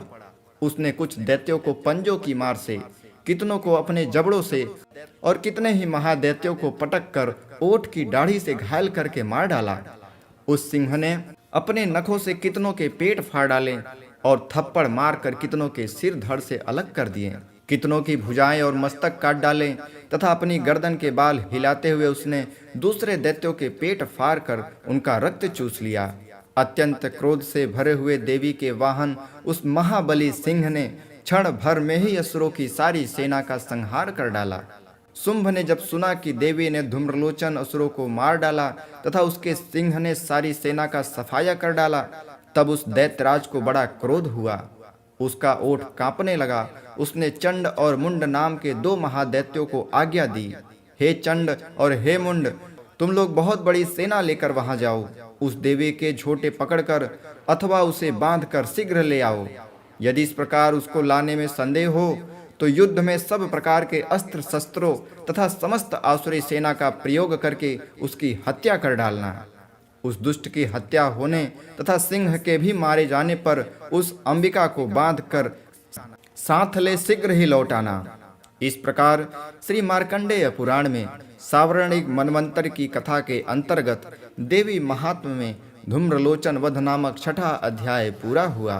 7वां अध्याय चंड और मुंड का वध। ऋषि कहते हैं, तदंतर शुंभ की आज्ञा पाकर वे चंड मुंड आदि दैत्य चतुरंगड़ी सेना के साथ अस्त्र शस्त्रों से सुसज्जित हो चल दिए। फिर गिरिराज हिमालय के सुवर्णमय ऊंचे शिखर पर पहुंचकर उन्होंने सिंह पर बैठी देवी को देखा। वे मंद मंद मुस्कुरा रही थी। उन्हें देखकर दैत्य लोग तत्परता से पड़ने का उद्योग करने लगे। किसी ने धनुष तान लिया, किसी ने तलवार संभाली और कुछ लोग देवी के पास आकर खड़े हो गए। तब अंबिका ने उन शत्रुओं के प्रति बड़ा क्रोध किया। उस समय क्रोध के कारण उनका मुख काला पड़ गया, ललाट में भौहें टेढ़ी हो गईं और वहां से तुरंत विकराल मुखी काली प्रकट हुई। तो जो तलवार और पास लिए हुए थी, वे विचित्र खड्वांग धारण किए और चीते के चर्म की साड़ी पहने नर मुंडों की माला से विभूषित थी। उनके शरीर का मांस सूख गया था, केवल हड्डियों का ढांचा था, जिससे वे अत्यंत भयंकर जान पड़ती थी। उनका मुख बहुत विशाल था, जीभ लपलपाने के कारण वे और भी डरावनी प्रतीत होती थी। उनकी आंखें भीतर को धसी हुई और कुछ लाल थी। वे अपनी भयंकर गर्जना से संपूर्ण दिशाओं को गुंजा रही थी। बड़े बड़े दैत्यों का वध करती हुई वे कालिका देवी बड़े वेग से दैत्यों की उस सेना पर टूट पड़ी और उन सब को भक्षण करने लगी। वे पार्श्वरक्षकों, अंकुशधारी महावतों, योद्धाओं और घंटा सहित कितने ही हाथियों को एक ही हाथ से पकड़कर मुंह में डाल लेती थी।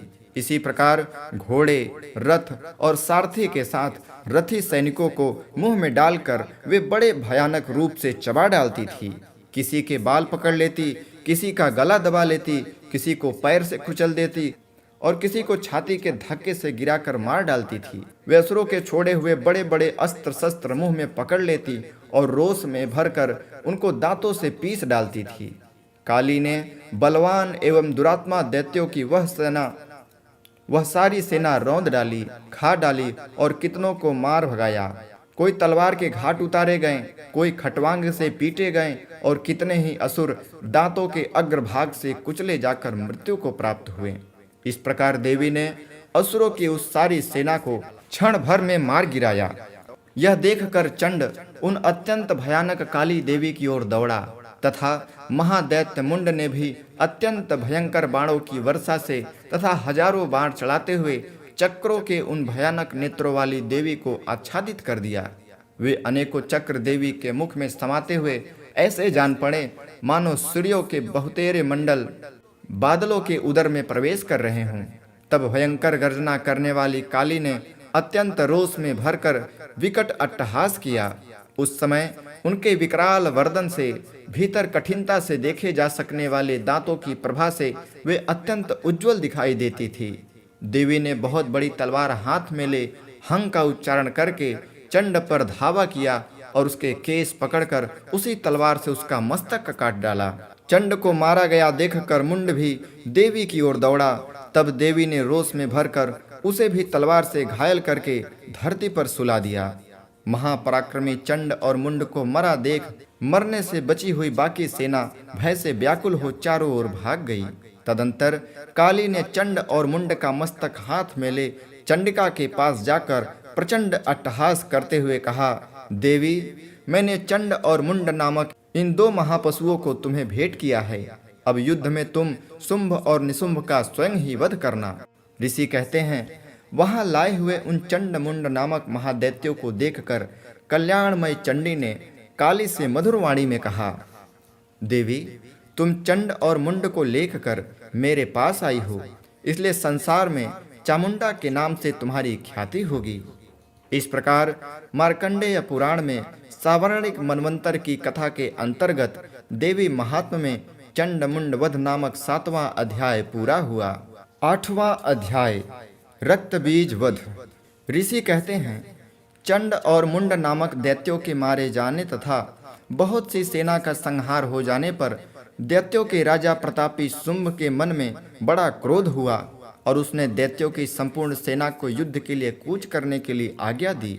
वह बोला, आज उदायुध नाम के 86 दैत्य सेनापति अपनी सेनाओं के साथ युद्ध के लिए प्रस्थान करें। कंबू नाम वाले दैत्यों के 84 सेना नायक अपनी वाहिनी से घिरे हुए यात्रा करें। 50 कोटि वीर कुल के और 100 धूम्र कुल के असुर सेनापति मेरी आज्ञा से सेना सहित कूच करें। कालक, दौर्हृद, मौर्य और कालकेय असुर भी युद्ध के लिए तैयार हो मेरी आज्ञा से तुरंत प्रस्थान करें। भयानक शासन करने वाले असुराज शुंभ इस प्रकार आज्ञा दे सहस्त्रों बड़ी बड़ी सेनाओं के साथ युद्ध के लिए प्रस्थित हुए। उसकी अत्यंत भयंकर सेना आती देख चंडिका ने अपने धनुष की टंकार से पृथ्वी और आकाश के बीच का भाग बुझा दिया। राजन, तदंतर देवी के सिंह ने भी बड़े जोर जोर से दहाड़ना आरंभ किया। फिर अंबिका ने घंटे के शब्दों से उस ध्वनि को और भी बढ़ा दिया। धनुष की टंकार, सिंह की दहाड़ और घंटे की ध्वनि से संपूर्ण दिशाएं गूंज उठी। उस भयंकर शब्द से कालिका ने अपने विकराल मुख को और भी बढ़ा लिया। इस प्रकार वे विजयिनी हुई। उस तुमुल नाद को सुनकर दैत्यों की सेनाओं ने चारों ओर से आकर चंडिका देवी, सिंह तथा कालिका देवी को क्रोधपूर्वक घेर लिया। राजन, इसी बीच में असुरों के विनाश तथा देवताओं के अभ्युदय के लिए ब्रह्मा, शिव, कार्तिकेय, विष्णु तथा इंद्र आदि देवताओं की शक्तियां जो अत्यंत पराक्रम और बल से संपन्न थी, उनके शरीर से निकलकर उन्हीं के रूप में चंडिका देवी के पास गईं। जिस देवता का जैसा रूप, जैसी वेशभूषा और जैसा वाहन है, ठीक वैसे ही साधनों से संपन्न हो उनकी शक्ति असुरों से युद्ध करने के लिए आई। सबसे पहले हंस युक्त विमान पर बैठी हुई अच्छसूत्र और कमंडलों से सुशोभित ब्रह्मा जी की शक्ति उपस्थित हुई, जिसे ब्रह्माणी कहते हैं। महादेव जी की शक्ति वृषभ पर आरूढ़ हो, हाथों में श्रेष्ठ शूल धारण किए, महानाग का कंकड़ पहने, मस्तकों में चंद्ररेखा से विभूषित हो वहां आ पहुंची। कार्तिकेय जी की शक्ति रूपा जगदम्बिका उन्हीं का रूप धारण किए श्रेष्ठ मयूर पर आरूढ़ हो, हाथ में शक्ति लिए दैत्यों से युद्ध करने के लिए आईं। इसी प्रकार भगवान विष्णु की शक्ति गरुण पर विराजमान हो, शंख, चक्र, गदा, सारंग, धनुष तथा खड्ग हाथ में लिए वहां आई। अनुपम यज्ञ वाराह रूप का धारण करने वाली श्री हरि की जो शक्ति है, वह भी वाराह शरीर धारण करके वहां उपस्थित हुई। नार सिंही शक्ति भी नृसिंह के समान शरीर धारण करके वहां आई। उसकी गर्दन के बालों के झटके से आकाश के तारे बिखर पड़े थे। इसी प्रकार इंद्र की शक्ति वज्र हाथ में लिए गजराज एरावत पर बैठी आई। उसके भी सहस्त्र नेत्र थे। इंद्र का जैसा रूप है वैसा ही उसका भी था। तदंतर उन देव शक्तियों से घिरे हुए महादेव जी ने चंडी से कहा, मेरी प्रसन्नता के लिए तुम शीघ्र ही इन असुरों का संहार करो। तब देवी के शरीर से अत्यंत भयानक और परम उग्र चंडिका शक्ति प्रकट हुई, जो सैकड़ों गिदड़ियों की भांति आवाज करने वाली थी। उस अपराजिता देवी ने धूमिल जटा वाले महादेव जी से कहा, भगवन, आप शुंभ निशुंभ के पास दूत बनकर जाइए और उन अत्यंत गर्वीले दानव शुंभ एवं निशुंभ दोनों से कहिए, साथ ही उनके अतिरिक्त भी जो दानव युद्ध के लिए वहां उपस्थित हों, उनको भी यह संदेश दीजिए। दैत्यों, यदि तुम जीवित रहना चाहते हो तो पाताल को लौट जाओ। इंद्र को त्रिलोकी का राज्य मिल जाए और देवता यज्ञ भाग का उपभोग करें। यदि बल के घमंड में आकर तुम युद्ध की अभिलाषा रखते हो तो आओ, मेरी शिवाएं यानी योगिनियां तुम्हारे कच्चे मांस से तृप्त हों। चूंकि उस देवी ने भगवान शिव को दूत के कार्य में नियुक्त किया था, इसलिए शिवदूती के नाम से संसार में विख्यात हुई। वे महादैत्य भी भगवान शिव के मुख से देवी के वचन सुनकर क्रोध से भर गए और जहाँ कात्यायनी विराजमान थी उस ओर बढ़े। तदंतर वे दैत्य अमरस में भरकर पहले ही देवी के ऊपर बाण, शक्ति और रिष्टि आदि अस्त्रों की वृष्टि करने लगे। तब देवी ने भी खेल खेल में ही धनुष की टंकार की और उससे छोड़े हुए बड़े बड़े बाणों द्वारा दैत्यों के चलाए हुए बाण, शूल, शक्ति और फरसों को काट डाला। फिर काली ने उनके आगे होकर शत्रुओं को शूल के प्रहार से विदीर्ण करने लगी और खट्वांग से उनका कचूमर निकालती हुई रणभूमि में विचरने लगी। ब्रह्माणी भी जिस जिस ओर दौड़ती उसी उसी ओर अपने कमंडलू का जल छिड़क छिड़क कर शत्रुओं के ओज और पराक्रम को नष्ट कर देती थी। महेश्वरी ने त्रिशूल से तथा वैष्णवी ने चक्र और अत्यंत क्रोध से भरी हुई कुमार कार्तिकेय की शक्ति से दैत्यों का संहार आरंभ किया। इंद्र शक्ति के वज्र प्रहार से विदीर्ण हो सैकड़ों दैत्य दानव रक्त की धारा बहाते हुए पृथ्वी पर सो गए। वाराही शक्ति ने तीनों को अपनी थथुनों की मार से नष्ट किया। दाढ़ी के अग्रभाग से कितनों की छाती भेद डाली तथा कितने ही दैत्य उनके चक्र की चोट से विदीर्ण हो गिर पड़े। नरसिंह भी दूसरे महादैत्यों को अपने नखों से विदीर्ण करके खाती और सिंहनाद से दिशाओं एवं आकाश को गुजाती हुई युद्ध क्षेत्र में विचरने लगी। कितने ही असुर शिवदूती के प्रचंड अट्टहास से अत्यंत भयभीत हो पृथ्वी पर गिर पड़े और गिरने पर उन्हें शिवदूती ने उस समय अपना ग्रास बना लिया। क्रोध में भरे हुए मातृगणों को नाना प्रकार के उपायों से बड़े बड़े असुरों का मर्दन करते देख दैत्य सैनिक भाग खड़े हुए। मातृगणों से पीड़ित दैत्यों को युद्ध से भागते देख रक्तबीज नामक महादैत्य क्रोध में भरकर युद्ध करने के लिए आया। इसके शरीर से जब रक्त की बूंदें पृथ्वी पर गिरती तब उसी के समान शक्तिशाली एक दूसरा महादैत्य पृथ्वी पर पैदा हो जाता। महासुर रक्तबीज हाथ में गदा लिए इंद्र शक्ति के साथ युद्ध करने लगा। तब इंद्री ने अपने वज्र से रक्तबीज को मार डाला। वज्र से घायल होने पर उसके शरीर से बहुत सा रक्त चूने लगा और उससे उसी के समान रूप तथा पराक्रम वाले योद्धा उत्पन्न होने लगे। उसके शरीर से रक्त की जितनी बूंदें गिरती उतने ही पुरुष उत्पन्न हो गए। वे सब रक्तबीज के समान ही वीर्यमान, बलवान तथा पराक्रमी थे। वे रक्त से उत्पन्न होने वाले पुरुष भी अत्यंत भयंकर अस्त्र शस्त्रों का प्रहार करते हुए वहां मातृगणों के साथ घोर युद्ध करने लगे। पुनः वज्र के प्रहार से जब उसका मस्तक घायल हुआ तब रक्त बहने लगा और उससे हजारों पुरुष उत्पन्न हो गए। वैष्णवी ने युद्ध में रक्त बीज पर चक्र का प्रहार किया तथा इंद्रिय ने उस दैत्य सेनापति को गदा से चोट पहुंचाई। वैष्णवी के चक्र से घायल होने पर उसके शरीर से जो रक्त बहा और उससे जो उसी के बराबर आकार वाले सहस्त्रों महादैत्य प्रकट हुए उनके द्वारा संपूर्ण जगत व्याप्त हो गया। कौमारी ने शक्ति से, वाराही ने खड्ग से और महेश्वरी ने त्रिशूल से महादैत्य रक्तबीज को घायल किया। क्रोध में भरे हुए उस महादैत्य रक्तबीज ने भी गदा से सभी मातृशक्ति पर पृथक पृथक प्रहार किया। शक्ति और शूल आदि से अनेक बार घायल होने पर भी उसके शरीर से रक्त की धारा पृथ्वी पर गिरी। उससे भी निश्चय ही सैकड़ों असुर उत्पन्न हुए। इस प्रकार उस महादैत्य के रक्त से प्रकट हुए असुरों द्वारा संपूर्ण जगत व्याप्त हो गया। इससे उन देवताओं को बड़ा भय हुआ। देवताओं को उदास देख चंडिका ने काली से शीघ्रता पूर्वक कहा, चामुंडे, तुम अपना मुख और भी फैलाओ तथा मेरे शस्त्रपात से गिरने वाले रक्त बिंदुओं को और उससे उत्पन्न होने वाले महादैत्यों को तुम अपने इस उतावले मुख से खा जाओ। इस प्रकार रक्त से उत्पन्न होने वाले महादैत्यों का भक्षण करती हुई तुम रण में विचरती रहो। ऐसा करने से उस दैत्य का सारा रक्त क्षीण हो जाने पर वह स्वयं भी नष्ट हो जाएगा। उन भयंकर दैत्यों को जब तुम खा जाओगी तब दूसरे नए दैत्य उत्पन्न नहीं हो सकेंगे। काली से यूं कहकर चंडिका देवी ने शूल से रक्त बीज को मारा और काली ने अपने मुख में उसका रक्त ले लिया। तब उसने वहां चंडिका पर गदे से प्रहार किया। तब उसने वहां चंडिका पर गदा से प्रहार किया, किंतु उस गदापात से देवी को तनिक भी वेदना नहीं पहुंची। रक्त बीज के घायल शरीर से बहुत सा रक्त गिरा, किंतु जो ही वह गिरा त्यों ही चामुंडा ने उसे अपने मुख में ले लिया।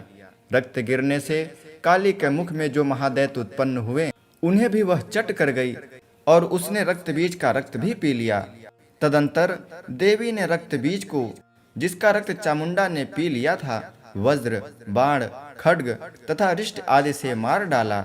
राजन, इस प्रकार शस्त्रों के समुदाय से आहत एवं रक्तहीन हुआ महादैत्य रक्त बीज पृथ्वी पर गिर पड़ा।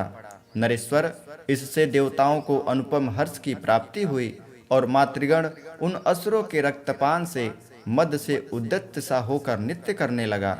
इस प्रकार श्री मार्कंडेय पुराण में सावर्णिक मनवंतर की कथा के अंतर्गत देवी महात्म्य में रक्तबीज वध नामक 8वां अध्याय पूरा हुआ। 9वां अध्याय निशुंभ वध। राजन ने कहा, भगवान, आपने रक्तबीज के वध से संबंध रखने वाला देवी चरित्र का यह अद्भुत महात्म्य मुझे बतलाया। अब रक्तबीज के मारे जाने पर अत्यंत क्रोध में भरे हुए शुंभ और निशुंभ ने जो कर्म किया उसे मैं सुनना चाहता हूँ। ऋषि कहते हैं, राजन, युद्ध में रक्तबीज तथा अन्य दैत्यों के मारे जाने पर शुंभ और निशुंभ के क्रोध की कोई सीमा न रही।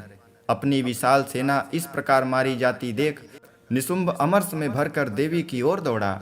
उसके साथ असुरों की प्रधान सेना थी।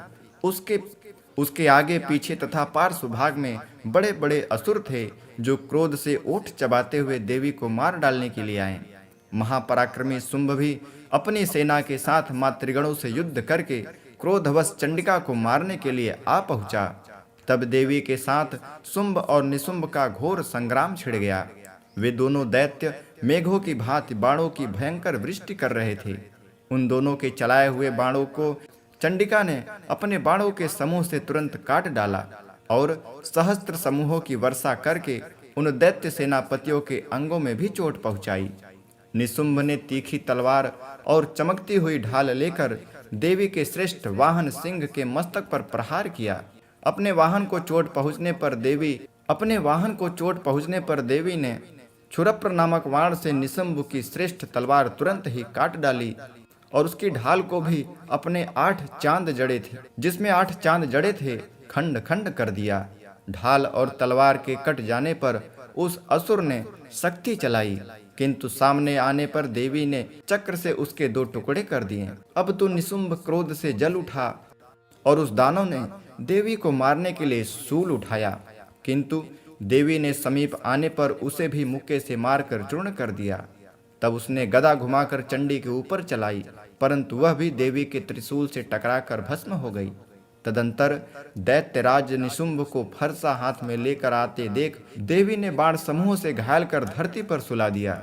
उस भयंकर पराक्रमी भाई निशुंभ के धराशायी हो जाने पर शुंभ को बड़ा क्रोध हुआ और अंबिका का वध करने के लिए वह आगे बढ़ा। रथ पर बैठे बैठे ही उत्तम आयुधों से सुशोभित अपनी बड़ी बड़ी 8 अनुपम भुजाओं से समूचे आकाश को ढककर वह अद्भुत शोभा पाने लगा। उसे आते देख देवी ने शंख बजाया और धनुष की प्रत्यंचा का भी अत्यंत दुस्सह शब्द किया। साथ ही अपने घंटे के शब्द से जो समस्त दैत्य सैनिकों का तेज नष्ट करने वाला था, संपूर्ण दिशाओं को व्याप्त कर दिया। तदंतर सिंह ने भी अपनी दहाड़ से, जिसे सुनकर बड़े बड़े गजराजों का महान मद दूर हो जाता था, आकाश, पृथ्वी और 10 दिशाओं को गुजा दिया। फिर काली ने आकाश में उछलकर अपने दोनों हाथों से पृथ्वी पर आघात किया। उससे ऐसा भयंकर शब्द हुआ जिससे पहले के सभी शब्द शांत हो गए। तत्पश्चात शिवदूतनी ने दैत्यों के लिए अमंगलजनक अट्टहास किया। इन शब्दों को सुनकर समस्त असुर थर्रा उठे, किंतु शुंभ को बड़ा क्रोध हुआ। उस समय देवी ने जब शुंभ को लक्ष्य करके कहा, ओ दुरात्मा, खड़ा रह। तभी आकाश में खड़े हुए देवता बोल उठे, जय हो जय हो। शुंभ ने वहां आकर ज्वालाओं से युक्त अत्यंत भयानक शक्ति चलाई। अग्निमय पर्वत के समान आती हुई शक्ति को देवी ने बड़ी भारी लूके से देवी ने बड़ी भारी लूके से दूर हटा दिया। उस समय शुंभ के सिंहनाद से तीनों लोक गूंज उठे। राजन, उसकी प्रतिध्वनि से वज्रपात के समान भयानक शब्द हुआ, जिसने अन्य सब शब्दों को जीत लिया। शुंभ के चलाए हुए बाणों को देवी ने और देवी के चलाए हुए बाणों को शुंभ ने अपने भयंकर बाणों द्वारा सैकड़ों और हजारों टुकड़े कर दिए। तब क्रोध से भरी हुई चंडिका ने शुंभ को शूल से मारा। उसके आघात से मूर्छित हो वह पृथ्वी पर गिर पड़ा। इतने में ही निशुंभ को चेतना हुई और उसने धनुष हाथ में लिए बाणों द्वारा देवी, काली तथा सिंह को घायल कर डाला। फिर उस दैत्यराज ने 10,000 बाहें बनाकर चक्रों के प्रहार से चंडिका को आच्छादित कर दिया। तब दुर्गम पीड़ा का नाश करने वाली भगवती दुर्गा ने कुपित होकर अपने बाणों से उन चक्रों तथा बाणों को काट लिया, उन चक्रों तथा बाणों को काट गिराया। यह देख निशुंभ दैत्य सेना के साथ चंडिका का वध करने के लिए हाथ में गदा लिए बड़े वेग से दौड़ा। उसके आते ही चंडी ने तीखी धार वाली तलवार से उसकी गर्दन को शीघ्र ही काट डाला। तब उसने शूल हाथ में ले लिया। देवताओं को पीड़ा देने वाले निशुंभ को शूल हाथ में लिए आते देख चंडिका ने वेग से चलाए हुए अपने शूल से उसकी छाती भेद डाली। शूल से विदीर्ण हो जाने पर उसकी छाती से एक दूसरा महाबली एवं पराक्रमी पुरुष खड़ी रह कहता हुआ निकला। उस निकले हुए पुरुष की बात सुनकर देवी ठठाकर हंस पड़ी और खड्ग से उसने उसका मस्तक काट डाला। फिर तो वह पृथ्वी पर गिर पड़ा। तदंतर सिंह अपनी दाढ़ों से असुरों की गर्दन कुचल कर खाने लगा। यह बड़ा भयंकर दृश्य था। उधर काली तथा शिवदूती ने भी अन्यान्य दैत्यों का भक्षण आरंभ किया। कौमारी की शक्ति से विदृढ़ होकर कितने ही महादैत्य नष्ट हो गए। ब्रह्माणी के मंत्रपूत जल से निस्तेज होकर कितने ही भाग खड़े हुए। कितने ही दैत्य महेश्वरी के त्रिशूल से छिन्न भिन्न हो धराशायी हो गए। वाराही के थुथनों के आघात से कितनों का पृथ्वी पर कचूमर निकल गया। वैष्णवी ने भी अपने चक्र से दानवों के टुकड़े टुकड़े कर डाले। इंद्री के हाथ से छूटे हुए वज्र से भी कितने ही प्राणों से हाथ ढो बैठे।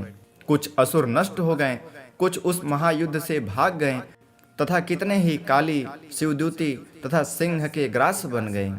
इस प्रकार श्री मार्कंडेय पुराण में सावर्णिक मनवंतर की कथा के अंतर्गत देवी महात्म्य में शुंभ निशुंभवध नामक 9वां अध्याय पूरा हुआ। 10वां अध्याय शुंभवध। ऋषि कहते हैं, राजन, अपने प्राणों के समान प्यारे भाई निशुंभ को मारा गया देख तथा सारी सेना का संहार होता जान शुंभ ने कुपित होकर कहा, दुष्ट दुर्गे, तू बल के अभिमान में आकर झूठ मूठ का घमंड न दिखा। तू बड़ी माननी बनी हुई है, किंतु दूसरे स्त्रियों के बल का सहारा लेकर लड़ती है। तब देवी बोली, ओ दुष्ट, मैं अकेली ही हूँ। इस संसार में मेरे सिवा दूसरी कौन है? देख, ये मेरी ही विभूतियाँ हैं, अतः मुझ में ही प्रवेश कर रही हैं। तदंतर ब्रह्माणी आदि समस्त देवियां अंबिका देवी के शरीर में लीन हो गईं। उस समय केवल अंबिका देवी ही रह गईं। देवी बोली, मैं अपनी ऐश्वर्य शक्ति से अनेक रूपों में यहाँ उपस्थित हुई थी। उन सब रूपों को मैंने समेट लिया। अब अकेले ही युद्ध में खड़ी हूँ, तुम भी स्थिर हो जाओ। ऋषि कहते हैं, तदंतर देवी और शुंभ दोनों में सब देवताओं तथा दानवों को देखते देखते भयंकर युद्ध छिड़ गया। बाणों की वर्षा तथा तीखे शस्त्रों एवं दारुण अस्त्रों के प्रहार के कारण उन दोनों का युद्ध सब लोगों के लिए बड़ा भयानक प्रतीत हुआ। उस समय अंबिका देवी ने जो सैकड़ों दिव्य अस्त्र छोड़े, उन्हें दैत्यराज शुंभ ने उनके निवारक अस्त्रों द्वारा काट डाला। इसी प्रकार शुंभ ने भी जो दिव्य अस्त्र चलाए, उस समय अंबिका देवी ने जो सैकड़ों दिव्य अस्त्र छोड़े, उन्हें दैत्यराज शुंभ ने उनके निवारक अस्त्रों द्वारा काट डाला। इसी प्रकार शुंभ ने भी जो दिव्य अस्त्र चलाए, उन्हें परमेश्वरी ने भयंकर हुंकार शब्द के उच्चारण आदि द्वारा खिलवाड़ में ही नष्ट कर डाला। तब उस असुर ने सैकड़ों बाणों से देवी को आच्छादित कर दिया। क्रोध में भरी हुई उन देवी ने भी बाण मारकर उसका धनुष काट डाला। धनुष कट जाने पर फिर दैत्यराज ने शक्ति हाथ में ली, किंतु देवी ने चक्र से उसके हाथ की शक्ति को भी काट गिराया। तत्पश्चात दैत्यों के स्वामी शुंभ ने 100 चांद वाली चमकती हुई ढाल और तलवार हाथ में ले उस समय देवी पर धावा किया।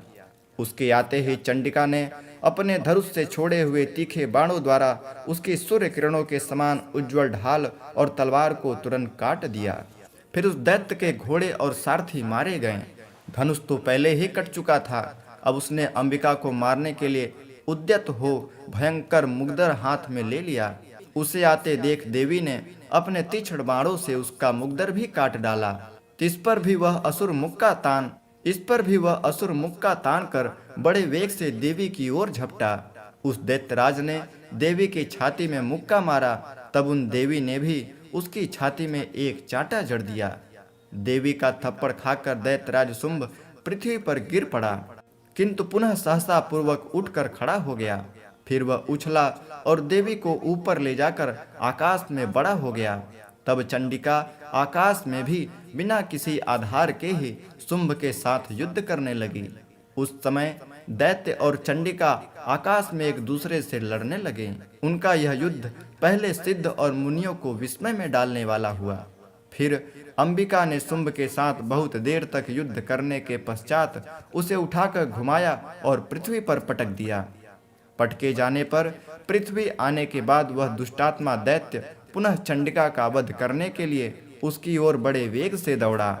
तब समस्त दैत्यों के राजा शुंभ को अपनी ओर आते देख देवी ने त्रिशूल से उसकी छाती छेद कर उसे पृथ्वी पर गिरा दिया। देवी की शूल की धार से घायल होने पर उसके प्राण पखेरु उड़ गए और वह समुद्र, द्वीपों तथा पर्वतों सहित समूची पृथ्वी को कपाता हुआ भूमि पर गिर पड़ा। तदंतर उस दुरात्मा के मारे जाने पर संपूर्ण जगत प्रसन्न एवं पूर्ण स्वस्थ हो गया तथा आकाश स्वच्छ दिखाई देने लगा। पहले जो उत्पात सूचक मेघ और उल्कापात होते थे वे सब शांत हो गए तथा उस दैत्य के मारे जाने पर नदियां भी ठीक मार्ग से बहने लगी। उसी समय शुंभ की मृत्यु के बाद संपूर्ण देवताओं का हृदय हर्ष से भर गया और गंधर्वगण मधुर गीत गाने लगे। दूसरे गंधर्व बाजे बजाने लगे और अप्सराएं नाचने लगीं। पवित्र वायु बहने लगी। सूर्य की प्रभा उत्तम हो गई। अग्निशाला की बुझी हुई आग अपने आप प्रज्वलित हो उठी तथा संपूर्ण दिशाओं के भयंकर शब्द शांत हो गए। इस प्रकार श्री मार्कंडेय पुराण में सावर्णिक मनवंतर की कथा के अंतर्गत देवी महात्म्य में शुंभवध नामक 10वां अध्याय पूरा हुआ। 11वां अध्याय देवताओं द्वारा देवी की स्तुति तथा देवी द्वारा देवताओं को वरदान। ऋषि कहते हैं, देवी के द्वारा वहां महादैत्यपति शुंभ के मारे जाने पर इंद्र आदि देवता अग्नि को आगे करके उन कात्यायनी देवी की स्तुति करने लगे। उस समय अभिष्ट की प्राप्ति होने से उनके मुख कमल दमक उठे थे और उनके प्रकाश से दिशाएं भी जगमगा उठी थी। देवता बोले, शरणागत की पीड़ा दूर करने वाली देवी हम पर प्रसन्न हो। संपूर्ण जगत की माता प्रसन्न हो। विश्वेश्वरी विश्व की रक्षा करो। देवी तुम ही चराचर जगत की अधीश्वरी हो। तुम इस जगत का एकमात्र आधार हो, क्योंकि पृथ्वी रूप में तुम्हारी ही स्थिति है। देवी तुम्हारा पराक्रम अलंघनीय है। तुम ही जल रूप में स्थित होकर संपूर्ण जगत को तृप्त करती हो। तुम अनंत बल संपन्न वैष्णवी शक्ति हो। इस विश्व की कारणभूता परा माया हो। देवी तुमने इस समस्त जगत को मोहित कर रखा है। तुम ही प्रसन्न होने पर इस पृथ्वी पर मोक्ष की प्राप्ति कराती हो। देवी संपूर्ण विद्याएं तुम्हारे ही भिन्न भिन्न स्वरूप हैं। जगत में जितनी स्त्रियां हैं वे सब तुम्हारी ही मूर्तियां हैं। जगदम्बा एकमात्र तुमने ही इस विश्व को व्याप्त कर रखा है। तुम्हारी स्तुति क्या हो सकती है। तुम तो स्तवन करने योग्य पदार्थों से परे एवं परावाणी हो। जब तुम स्वर्ग रूपा देवी स्वर्ग तथा मोक्ष प्रदान करने वाली हो, तब इसी रूप में तुम्हारी स्तुति हो सकती है। तुम्हारी स्तुति के लिए इससे अच्छी उक्तियां और क्या हो सकती हैं। बुद्धि रूप से सब लोगों के हृदय में विराजमान रहने वाली तथा स्वर्ग एवं मोक्ष प्रदान करने वाली नारायणी देवी तुम्हें नमस्कार है। कला काष्ठा आदि के रूप में क्रमशः परिणाम की ओर ले जाने वाली तथा विश्व का कल्याण करने में समर्थ नारायणी, तुम्हें नमस्कार है। नारायणी, तुम सब प्रकार का मंगल प्रदान करने वाली हो। तुम सब प्रकार का मंगल प्रदान करने वाली मंगलमयी हो, कल्याणदायिनी शिवा हो, सब पुरुषार्थों को सिद्ध करने वाली शरणागत वत्सला, तीन नेत्रों वाली एवं गौरी हो, तुम्हें नमस्कार है। तुम सृष्टि, पालन और संहार की शक्ति भूता सनातनी देवी, गुणों का आधार तथा सर्वगुणमयी हो। नारायणी, तुम्हें नमस्कार है। शरण में आए हुए दीनों एवं पीड़ितों की रक्षा में संलग्न रहने वाली, सबकी पीड़ा दूर करने वाली नारायणी देवी, तुम्हें नमस्कार है। तुम ब्रह्माणी का रूप धारण करके हंसों से जूते हुए विमान पर बैठी थी तथा कुश मिश्रित जल छिड़कती रहती हो, तुम्हें नमस्कार है। महेश्वरी रूप से त्रिशूल, चंद्रमा एवं सर्प को धारण करने वाली तथा महान वृषभ की पीठ पर बैठने वाली नारायणी देवी, तुम्हें नमस्कार है। मोरों और मुर्गों से घिरी रहने वाली तथा महाशक्ति धारण करने वाली कौमारी रूप धारणी निष्पापे नारायणी, तुम्हें नमस्कार है। शंख, चक्र, गदा और सारंग धनुष उत्तम आयुधों को धारण करने वाली वैष्णवी शक्ति रूपा नारायणी, तुम प्रसन्न हो, तुम्हें नमस्कार है। हाथ में भयानक महाचक्र लिए और दाढ़ों पर धरती को उठाए वाराही रूप धारणी कल्याणमय नारायणी, तुम्हें नमस्कार है। भयंकर निसृंह रूप से दैत्यों के वध के लिए उद्योग करने वाली तथा त्रिभुवन की रक्षा में संलग्न रहने वाली नारायणी, तुम्हें नमस्कार है। मस्तक पर किरीट और हाथों में महावज्र धारण करने वाली, सहस्त्र नेत्रों के कारण उद्दीप्त दिखाई देने वाली और वित्रासुर के प्राणों का अपहार करने वाली इंद्र शक्ति रूपा नारायणी, तुम्हें नमस्कार है। शिवदूती रूप से दैत्यों की महती सेना का संहार करने वाली, भयंकर रूप धारण तथा विकट गर्जना करने वाली नारायणी, तुम्हें नमस्कार है। दाढ़ों के कारण विकराल मुख वाली, मुंडमाला से विभूषित मुंडमर्दनी चामुंडा रूपा नारायणी, तुम्हें नमस्कार है। लक्ष्मी, लज्जा, महाविद्या, श्रद्धा, पुष्टि, स्वधा, ध्रुवा, महारात्रि तथा महाअविद्या रूपा नारायणी, तुम्हें नमस्कार है। मेधा, सरस्वती, वरा, भूति, बाभ्रवी, तामसी, नियता तथा ईसा रूपणी नारायणी, तुम्हें नमस्कार है। सर्वस्वरूपा, सर्वेश्वरी तथा सब प्रकार की शक्ति से संपन्न दिव्य रूपा दुर्गे तथा सब प्रकार की शक्तियों से संपन्न दिव्य रूप दुर्गे देवी, सब भयों से हमारी रक्षा करो, तुम्हें नमस्कार है। कात्यायनी, यह तीन लोचनों से विभूषित तुम्हारा सौम्य मुख सब प्रकार के भयों से हमारी रक्षा करे, तुम्हें नमस्कार है। भद्रकाली, ज्वालाओं के कारण विकराल प्रतीत होने वाला, अत्यंत भयंकर और समस्त असुरों का संहार करने वाला तुम्हारा त्रिशूल भय से हमें बचाए, तुम्हें नमस्कार है। देवी, जो अपनी ध्वनि से संपूर्ण जगत को व्याप्त करके दैत्यों के तेज नष्ट कर देता है, वह तुम्हारा घंटा हम लोगों की पापों से उसी प्रकार रक्षा करे जैसे माता अपने पुत्रों की बुरे कर्मों से रक्षा करती है। चंडिके, तुम्हारे हाथों में सुशोभित खड्ग जो असुरों के रक्त और चर्बी से चर्चित है, हमारा मंगल करे, हम तुम्हें नमस्कार करते हैं। देवी, तुम प्रसन्न होने पर सब रोगों को नष्ट कर देती हो और कुपित होने पर मनोवांछित सभी कामनाओं का नाश कर देती हो। जो लोग तुम्हारी शरण में जा चुके हैं उन पर विपत्ति तो आती नहीं।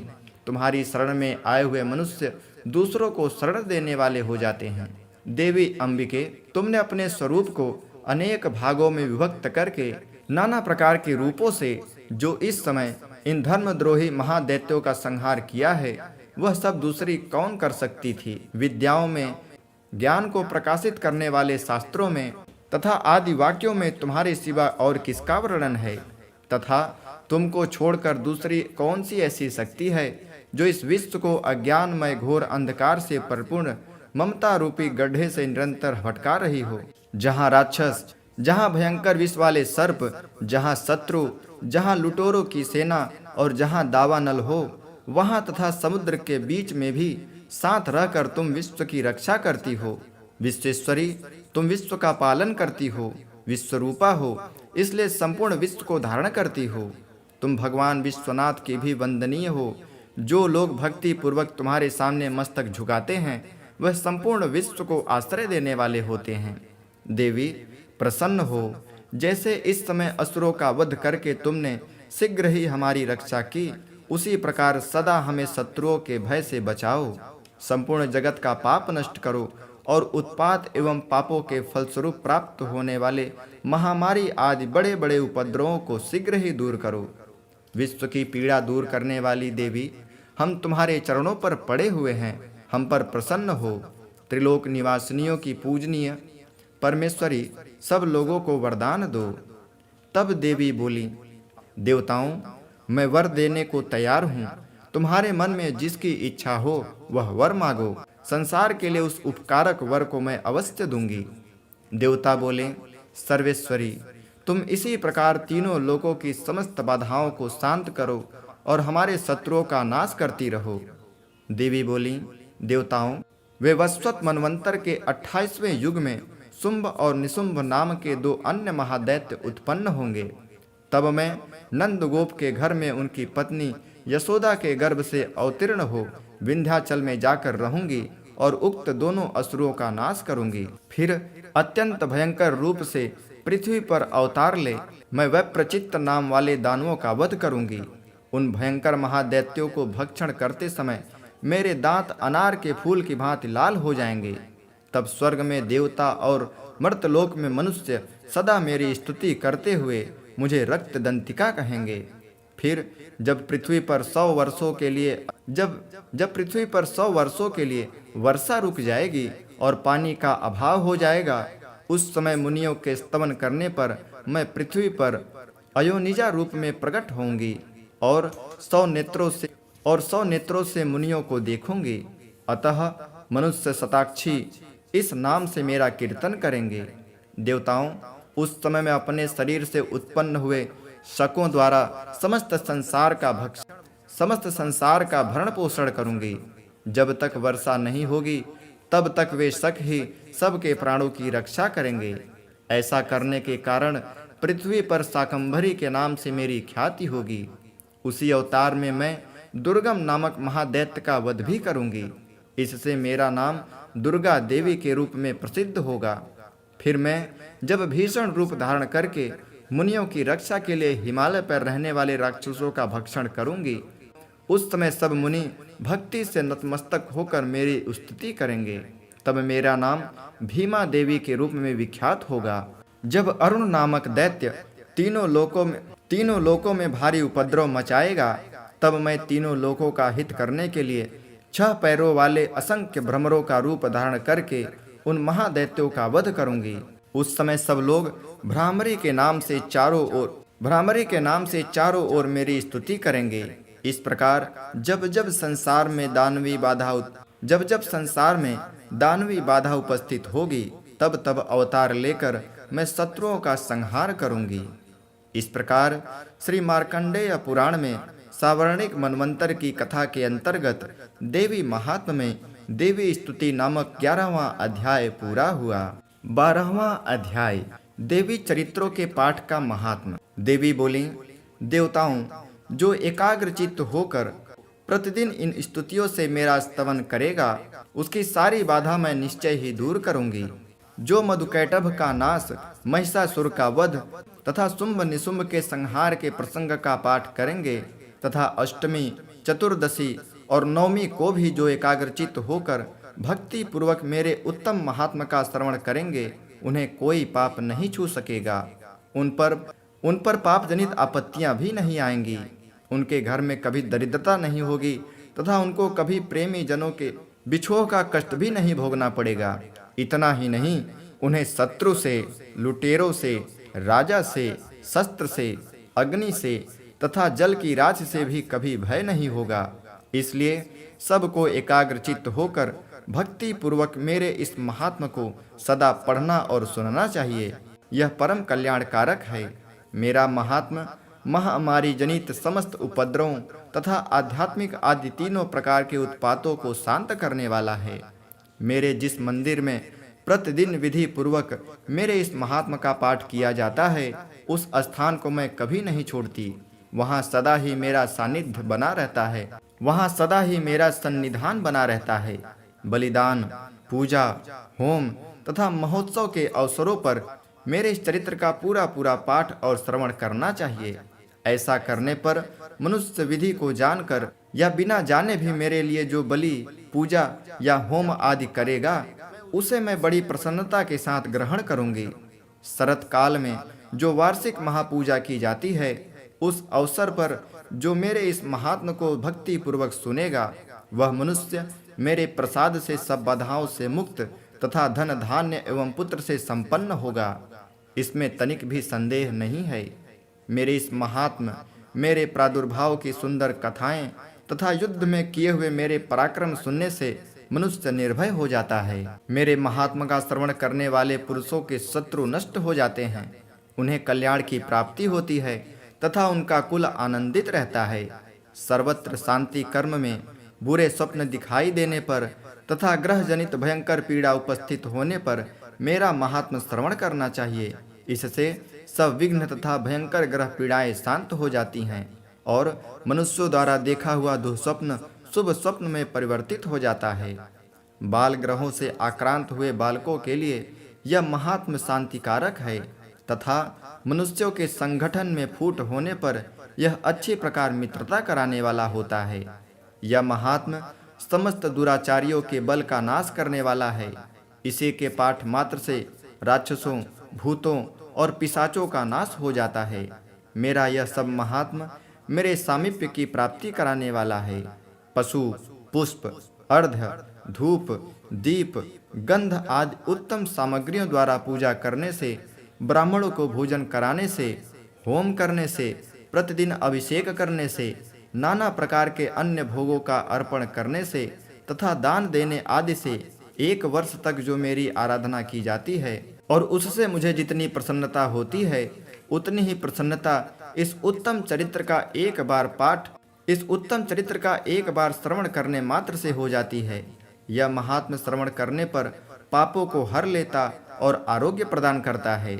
मेरे प्रादुर्भाव का कीर्तन समस्त भूतों से रक्षा करता है तथा मेरा युद्ध विषयक चरित्र दुष्ट दैत्यों का संहार करने वाला है। इसे श्रवण करने पर मनुष्यों को शत्रु का भय नहीं रहता। देवताओं, तुमने और ब्रह्मर्षियों ने जो मेरी स्तुतियां की हैं तथा ब्रह्मा जी ने जो स्तुतियां की हैं, वे सभी कल्याणमय बुद्धि प्रदान करती हैं। वन में, सुने मार्ग में अथवा दावा नल से घिरे जाने पर, निर्जन स्थान में, लुटेरों के दाव में पड़े जाने पर या शत्रुओं से पकड़े जाने पर अथवा जंगल में सिंह, व्याघ्र या जंगली हाथियों के पीछा करने पर, कुपित राजा के आदेश से वध या बंधन के स्थान में ले जाए जाने पर अथवा महासागर में नाव पर बैठने के बाद भारी तूफान से नाव के डगमग होने पर और अत्यंत युद्ध में शस्त्रों का प्रहार होने पर अथवा वेदना से पीड़ित होने पर, किंग बहुना सभी भयानक बाधाओं के उपस्थित होने पर जो मेरे इस चरित्र का स्मरण करता है, वह मनुष्य संकट से मुक्त हो जाता है। मेरे प्रभाव से सिंह आदि हिंसक जंतु नष्ट हो जाते हैं तथा लुटेरे और शत्रु भी मेरे चरित्र का स्मरण करने वाले पुरुष से दूर भागते हैं। ऋषि कहते हैं, यूं कहकर प्रचंड पराक्रम वाली भगवती चंडिका सब देवताओं के देखते देखते वहीं अंतर्धान हो गईं। फिर समस्त देवता भी शत्रुओं के मारे जाने से निर्भय हो पहले की भांति यज्ञ भाग का उपभोग करते हुए अपने अपने अधिकार का पालन करने लगे। संसार का विध्वंस करने वाले महाभयंकर अतुल पराक्रमी देव शत्रु शुंभ तथा महाबली निशुंभ के युद्ध में देवी द्वारा मारे जाने पर शेष दैत्य पाताल लोक में चले आए। राजन, इस प्रकार भगवती अंबिका देवी नित्य होती हुई भी पुनः पुनः प्रकट होकर जगत की रक्षा करती हैं। वे ही इस विश्व को मोहित करती, वे ही जगत को जन्म देती तथा वे ही प्रार्थना करने पर संतुष्ट हो विज्ञान एवं समृद्धि प्रदान करती हैं। राजन, महाप्रलय के समय महामारी का स्वरूप धारण करने वाली वे महाकाली ही समस्त ब्रह्मांड में व्याप्त हैं। वे ही समय समय पर महामारी होती हैं और वे ही स्वयं अजन्मा होती हुई भी सृष्टि के रूप में प्रकट होती हैं। वे सनातनी देवी ही समयानुसार संपूर्ण भूतों की रक्षा करती हैं। संपूर्ण मनुष्य अभ्युदय के समय वे ही घर में लक्ष्मी के रूप में स्थित हो उन्नति प्रदान करती हैं, और वे ही अभाव के समय दरिद्रता बनकर विनाश का कारण होती हैं। पुष्प, धूप और गंध आदि से पूजा करके उनकी स्तुति करने पर वे धन, पुत्र, धार्मिक बुद्धि तथा उत्तम गति प्रदान करती हैं। इस प्रकार श्री मार्कंडेय पुराण में सावर्णिक मनवंतर की कथा के अंतर्गत देवी महात्म्य में फल स्तुति नामक 12वां अध्याय पूरा हुआ। 13वां अध्याय सुरथ और वैश्य को देवी का वरदान। ऋषि कहते हैं, राजन, इस प्रकार मैंने तुमसे देवी के उत्तम महात्म्य का वर्णन किया। जो इस जगत को धारण करती हैं, उन देवी का ऐसा ही प्रभाव है। वे ही विद्या उत्पन्न करती हैं, यानी ज्ञान उत्पन्न करती हैं। भगवान विष्णु की माया स्वरूपा उन भगवती के द्वारा ही तुम तथा अन्यान विवेकी जन मोहित होते हैं, मोहित हुए हैं तथा आगे भी मोहित होंगे। महाराज, तुम उन्हें परमेश्वरी की शरण में जाओ। आराधना करने पर वे ही मनुष्यों को भोग, स्वर्ग तथा मोक्ष प्रदान करती हैं। मार्कंडेय जी कहते हैं, कुष्टुकी जी, मेधा मुनि के यह वचन सुनकर राजा सुरथ ने उत्तम व्रत का पालन करने वाले उन महाभाग महर्षि को प्रणाम किया। वे अत्यंत ममता और राज्यापरण से बहुत खिन्न हो चुके थे। महामुने, इसलिए विरक्त होकर वे राजा तथा वैश्य तत्काल तपस्या को चले गए और वे जगदम्बा के दर्शन के लिए नदी के तट पर रहकर तपस्या करने लगे। वे वैश्य उत्तम देवी सूक्त का जप करते हुए तपस्या में प्रवृत्त हुए। वे दोनों नदी तट पर देवी की मिट्टी की मूर्ति बनाकर पुष्प, धूप और हवन आदि के द्वारा उनकी आराधना करने लगे। उन्होंने पहले तो आहार को धीरे धीरे कम किया, फिर बिल्कुल निराहार रहकर देवी में ही मन लगाएं। एकाग्रता पूर्वक उनका चिंतन आरंभ किया। वे दोनों अपने शरीर के रक्त से प्रोक्षित बलि देते हुए लगातार 3 वर्ष तक संयम पूर्वक आराधना करते रहे।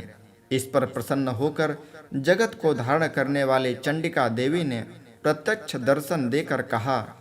देवी बोली, राजन तथा अपने कुल को आनंदित करने वाले वैश्य, तुम लोग जिस वस्तु की अभिलाषा रखते हो वह मुझसे मांगो, मैं संतुष्ट हूँ, अतः तुम्हें वह सब कुछ दूंगी। मार्कंडेय जी कहते हैं, तब राजा ने दूसरे जन्म में नष्ट न होने वाला राज्य मांगा तथा इस जन्म में भी शत्रुओं की सेना को बलपूर्वक नष्ट करके पुनः अपना राज्य प्राप्त कर लेने का वरदान मांगा। वैश्य का चित्त संसार की ओर से खिन्न एवं विरक्त हो चुका था और वे बड़े बुद्धिमान थे, अतः उस समय उन्होंने तो ममता और अहंता रूप आसक्ति का नाश करने वाला ज्ञान मांगा। देवी बोली, राजन, तुम थोड़े ही दिनों में शत्रुओं को मारकर अपना राज्य प्राप्त कर लोगे। अब वहां तुम्हारा राज्य स्थिर रहेगा।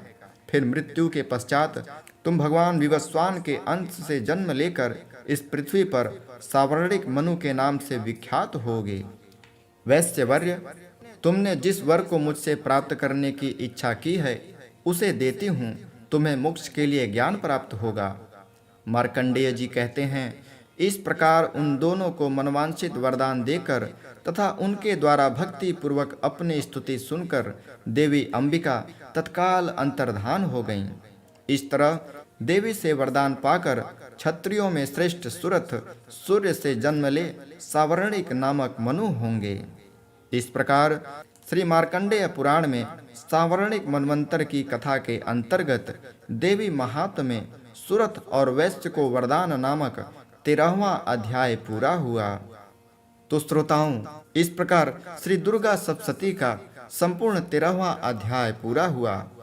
तो बोलिए ओम ऐं ह्रीं क्लीं चामुंडायै विच्यै नमः।